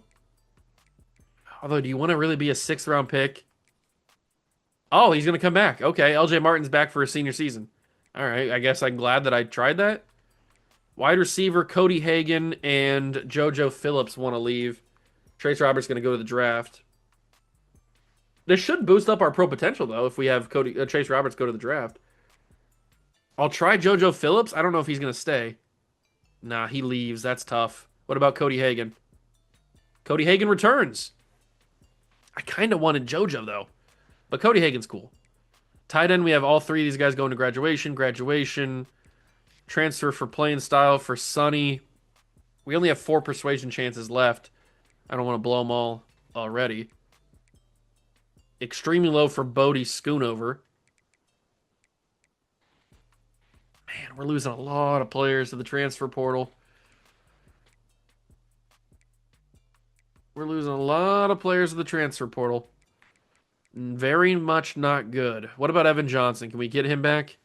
We can't. 3 persuasion chances left. Who do I use them on? Maybe Glasker? He's not returning. 2 chances left. I gotta try Bodie. He's gone as well. Man. Brutal. Absolutely brutal transfer portal. And we lose on Mocassini. So that's tough. That is tough. We're going to lose a lot of players to the transfer portal. We bring back LJ Martin, which I guess is good. We get at least we have a star running back for next year. But we got to fix this team, man. Let's hit this portal. Draft results, Chase Roberts and Jack Kelly both get drafted in the 4th round. I'll take that. That could boost something to our pro potential. And here we are. We have one more 5-star that we have a chance at least right now. We'll see. We're still in that recruiting battle with Texas, so we'll see what happens with that. We got to kill this portal, man. Absolutely destroy it. Eat it for breakfast. Who's here? Colin Simmons does not want to come to play for us because we don't have a good playing style for him. Neither Jordan Seaton. Good thing we got those guys in South Carolina Dynasty. Isaac Brown would consider us. And Coy, I'm not going to go after Coy Parrish. I got him twice. I got him in the East Delaware series and I got him in the South Carolina series. I'm not going to go after him. Even though he's a great player. Oh, Fluff Bothwell is a guy that we went after in South Carolina didn't get. What's the QB situation looking like? Fafita doesn't want to come here. How come? Oh, playing style is bad. Same for all of these guys. We can get DeMond Williams Jr. Tavian St. Clair doesn't want to come play for us. I don't know why. I'd love to have St. Clair come play for us. There's Keenholtz. Vizina would consider playing for us. All right. There's a couple names in here. There's a couple names. I'm gonna put Damon, whatever his name was. Damon Williams. We'll put him on here since he's the best option. And then I'll also toss in Christopher Vizina. Maybe we can make something happen with those guys. What about? I'll also toss in Cameron Dyer just because. Okay, what about receiver? What's the transfer portal looking like for receiver? Not looking good for us. Nobody wants to come play for us. Jordan Faison, Nathan Leacock, Noah Rogers, Adrian Norton. All right, we'll put a couple of those guys on the board. I hate that none of the top guys want to come play for us. We're going to need a tight end. So we're going to need to go after maybe Eli Finley and maybe Riley Williams. We're going to need some offensive linemen. Caleb Tiernan is a possibility. And then maybe an Isaac Austin or Lucas Austin, I mean. Kalen Ellis is a possibility. And then we'll toss in, I don't know, this guy, Trevor Burr. All right, what else can we go after? Edge rushers, nobody wants to come play for me. It's a sad day. Armando Blunt is an option, I guess. Eric Simmons. Malik Bryant from Miami. I'll put DJ Wesolak. And then I'll put Malik Bryant on there.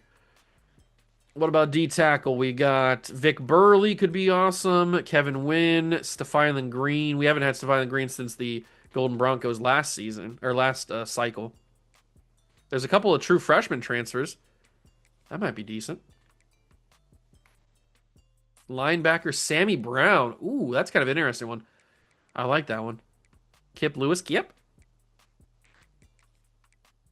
Did I just see Gabe Powers down there? Yeah, Gabe Powers is here. Interesting. All right. What about these guys? You got Harrison Taggart from California who is interested in us. But not too many others. I mean, we only have 850 hours remaining. It's not like we can go too crazy. There's a couple of sophomore transfer corners. We're definitely going to need some corners, that's for sure. Oh, we ran out of room. I got to take some corners off the board. Let me take cost off the board. We'll put a strong safety on here, and it'll be, I guess, Bray Hubbard from Alabama. Can't be that bad. And we'll see how this portal goes. Savage has a deal breaker for playing time. Who's the other quarterback I put on here? Oh, the transfers. That's right. Well, you know what, Savage? You're just going to have to suffer through. Sometimes competition's good. So I'm going to go and do this really quickly. I'm going to go spend all the hours. I'll recap what I've done after I got it finished. Okay, so I've managed to get everything ready to go for the first week. I've spent all my hours. We are going after some pretty good players in the transfer portal. I'm hoping that it works. I am going after a quarterback, Damon Williams. I've put 50 hours on, but I've also got 15 hours each on both Dyer and Vizina. So maybe that can work for us. We just need something, man. We just need something. We need to have a bounce back year next year. We need some good recruits, some good transfers. Change this team, man. Change this team, because what we experienced this year was not good. It was not ideal in the slightest. And I don't like it. I'm not happy. So we're going after some different guys. We're going after some D tackles. We're going after some linebackers, some receivers, some corners, some safeties. We're going after everything, basically. And hopefully we can get everybody that we want. We're probably not going to be able to get everybody that we want, but maybe we can get everybody that we want.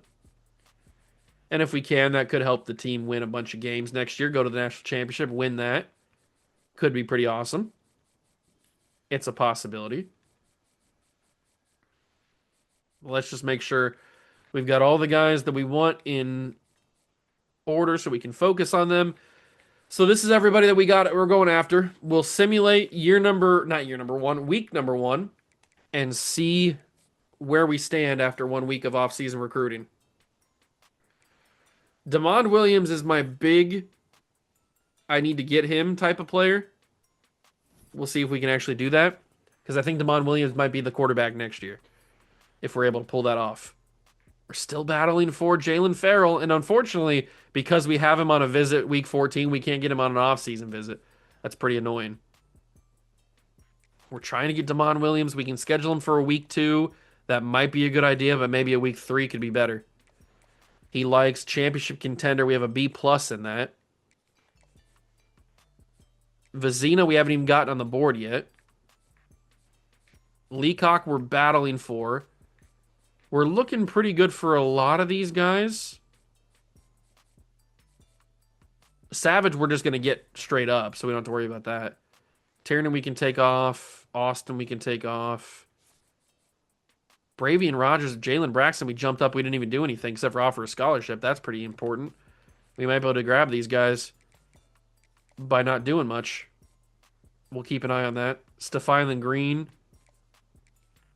I'll put a couple on him just to have something on him. Maybe these guys we can get in there number 1 on them and then steal them away at the last second. That could be something because nobody's going after any of these guys. So I might put a 5er on each of these guys and maybe we come away with them. I don't know. I don't know if that's a good strategy or not.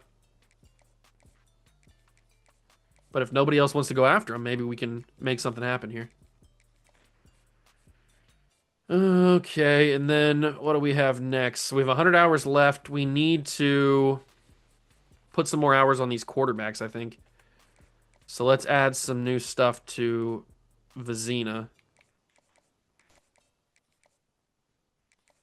We'll give him a 35 piece. We'll do the same to Dyer. Leacock, we can go a little bit more aggressive. Maybe a full 50 on him. Noah Rogers, we can add a 25 to. Armando Blunt, we can add 5 to, and then maybe we can toss 5 on Devin Ellison. Or maybe we should do like Malik Bryan or something like that. See what happens there. Week number 2. Here we go. Week number 3 is upon us. We got somebody. It's the 5-star. We actually ended up getting a 5-star. I didn't think it was going to happen. We survived the battle with Texas, and we got Farrell to commit to the class. So we actually did pull a 5-star. All right, that's pretty cool. Colin Coker, we should get on a visit. Week 3, conference prestige. We're falling behind on Damon Williams, even with the 50 hours. Wow. Okay. He's on campus this week. I guess we're going to have to pivot to a hard sell already. I wasn't thinking we had to pivot already to a hard sell, but it's not looking like we're going to get him if we don't. What is his hard sell even at? It's this one. Hometown hero. All right. It's not looking good for Damon Williams, but it is looking good for both Vizina and Dyer, which they're both younger than, or Dyer is at least. Maybe one of them can be good, and Damon Williams, maybe he's not as good as we think. We're jumping in the lead for a bunch of these guys, though. We're looking good on them. Kalen Ellis, we got to get on campus, so we'll schedule him a visit. He likes conference prestige. Good thing the Big 12 is pretty good. We're probably not going to get Armando Blunt. We're doing fairly well on a few different guys. We're starting to slip down the board for a couple of players. We got locked out of Burr. We got locked out of Stefan Green. Ooh, Texas Tech and Utah started to build on Braxton and Rogers. I was hoping that they wouldn't think about that. Maybe we could sneak and get them. That's not the case. We'll see what we can do with them. It's not the end of the world if we don't get them, but we'll see what can happen. So it's looking like we're going to get either Vizina or Dyer, maybe both, but Damon Williams probably not, unless this week 3 visit goes well. But he chose Arizona State. Coker also locked us. Oh, no, he didn't lock us out. Never mind. I misread that. But Damon Williams chose Arizona State. Smith Snowden chooses Oregon. All right.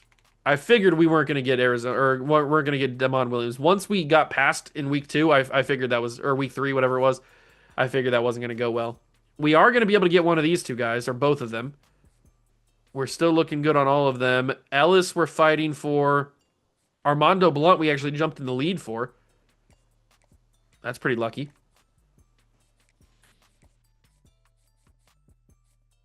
Nobody's going after them. Jordan Thomas, I don't know if we even should go after.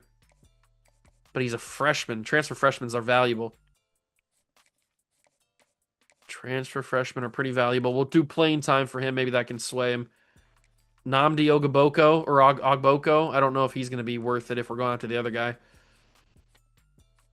Sammy Brown. I hate the fact that we're losing out on him because he could be a really good player for us. I'll try to go a little bit harder on him. Maybe the week 4 visit can sway things at the very end. I don't know. Harrison Taggart could be a possibility if we get him on a visit. Kip Lewis needs 25 to get on campus. I don't know if these visits are coming a little too late or not. We did end up passing for Jalen Braxton, but he needs 25 to get on campus. A lot of these guys are going to need 25.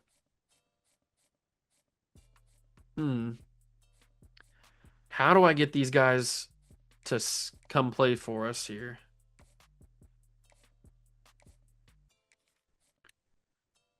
I don't think I can. I'm going to be real upset not getting Sammy Brown, but I don't think a hard sell would do anything. What is the hard sell? It is this one. Clocked in. That's the best one we can offer, so maybe that'll do something. Maybe it won't. Probably won't. I'll put a few extra hours on Kip Lewis. I don't know, man. It's not looking good, but this is the final week of recruiting. This will figure out what our official class is going to look like. We ended up with 1 5-star. It's not as many as I wanted, but it is something. We end up with Colin Coker. We end up with Jamal Callow. I think he was a freshman tight end. Ezekiel Savage, the guy that is a deal breaker, he just ends up committing, which I knew would happen. Stanley Artmore commits running back. These are all the freshman guys that are committing. Cameron Dyer, so we get 1 transfer quarterback. Christopher Vizina from Clemson transfers in. Armando Blunt. Malik Bryant, I think from Miami University. Nathan Leacock comes in, so we get some speed at wide receiver along with Noah Rogers. Jalen Braxton, that's a big 4-star corner. Riley Williams, tight end transfer. Chris Don Jr. commits. Shout out Bengal YouTube. DJ Wesolak, another transfer. Vic Burley, 4-star D tackle. We're pulling this class together. Bray Hubbard, 4-star safety. Devin Ellison commits. All right. We got a decent recruiting class. We ended up not getting Jordan Thomas or Sammy Brown or any of those guys, but I feel like we came away with a pretty good recruiting class, all things considered. We kind of had to scrape some things together at the very end. I think we came away with an okay class. How many players in total do we end up getting? So Kalen Ellis, USC kind of swoops in at the very end. I kind of thought we had him locked up. What does the class end up being? We lose out on a lot of 4-stars, which is kind of annoying. We could have had an even better class, but they just didn't want to come play for us. So we end up with 20 in the class, 1 5-star, a few 4-stars, a bunch of 3-stars. So star dev for Jalen. This is the first time I'm seeing any of these. Star dev for Jalen Farrell. Impact for Bradley Ivory. Impact for Colin Coker. Star for Christopher Vizina. Star for Cameron Dyer, which is a freshman. That's pretty sick. Star for Leacock and for Noah Rogers. Normal for Devin Ellison. Armando Blunt has star. Impact for Malik Bryant. Star for Burley. Impact for Bray Hubbard. Normal for Jamal Callow. Elite dev for Ezekiel Savage. Wow. Okay. Elite dev for the true freshman. Impact for Stanley Artmore and for Philip Lloyd Lassou, I don't know. Normal for Chris Don Jr., star for Riley Williams, and for Wesolak, and for Jalen Braxton. So we only get 1 elite dev player, but it's kind of the one that I didn't even expect to be elite. That's kind of crazy, actually. Elite dev for the quarterback, the true freshman quarterback. So Vizina ends up being the highest overall rated quarterback coming in. Dyer having star is pretty important. I like that. Ezekiel Savage, man. Elite dev quarterback. Pretty sick. Can any of these guys play anything else? Bachmeyer can kind of play running back a little bit. What about Dorian Patterson? Nah, none of these guys are fast. That's the problem. That's why they can't play anything else. Hillstead's just going to have to be a third stringer, it looks like. Running back, we brought back LJ Martin. We've still got Moa, but then we have a couple of freshmen coming in, or at least one freshman coming in. Running back doesn't look too bad. Wide receiver, we got Bachmeyer, we got Ellison coming in. The wide receiver room got faster, that's for sure. And that's one thing that I absolutely wanted to work on. So I'm okay with the wide receiver room. It looks okay. It looks fine. Doesn't look anything special. Parker Kingston, a 5'11", 185 running back with 96 speed, intrigues me. I'm going to give him a shot at running back because he's not going to play at wide receiver. So I'm going to give him a shot at running back. 96 speed at running back is going to play. That's for sure. He's playing, no doubt. That could be really useful. Tight end, we got some decent tight ends here. We brought in a freshman. We got a transfer. Offensive tackle. The offensive line could be a little rough. The offensive line could be a little bit rough. That is for sure. 67 overall guard. I guess that wouldn't be that bad. If we turn you into a pass protecting guard, that gives us a little bit of depth at that position. How's the pass rushing looking like? We got a lot of edge rushers. A lot of edge rushers. This guy could be a safety. Interesting.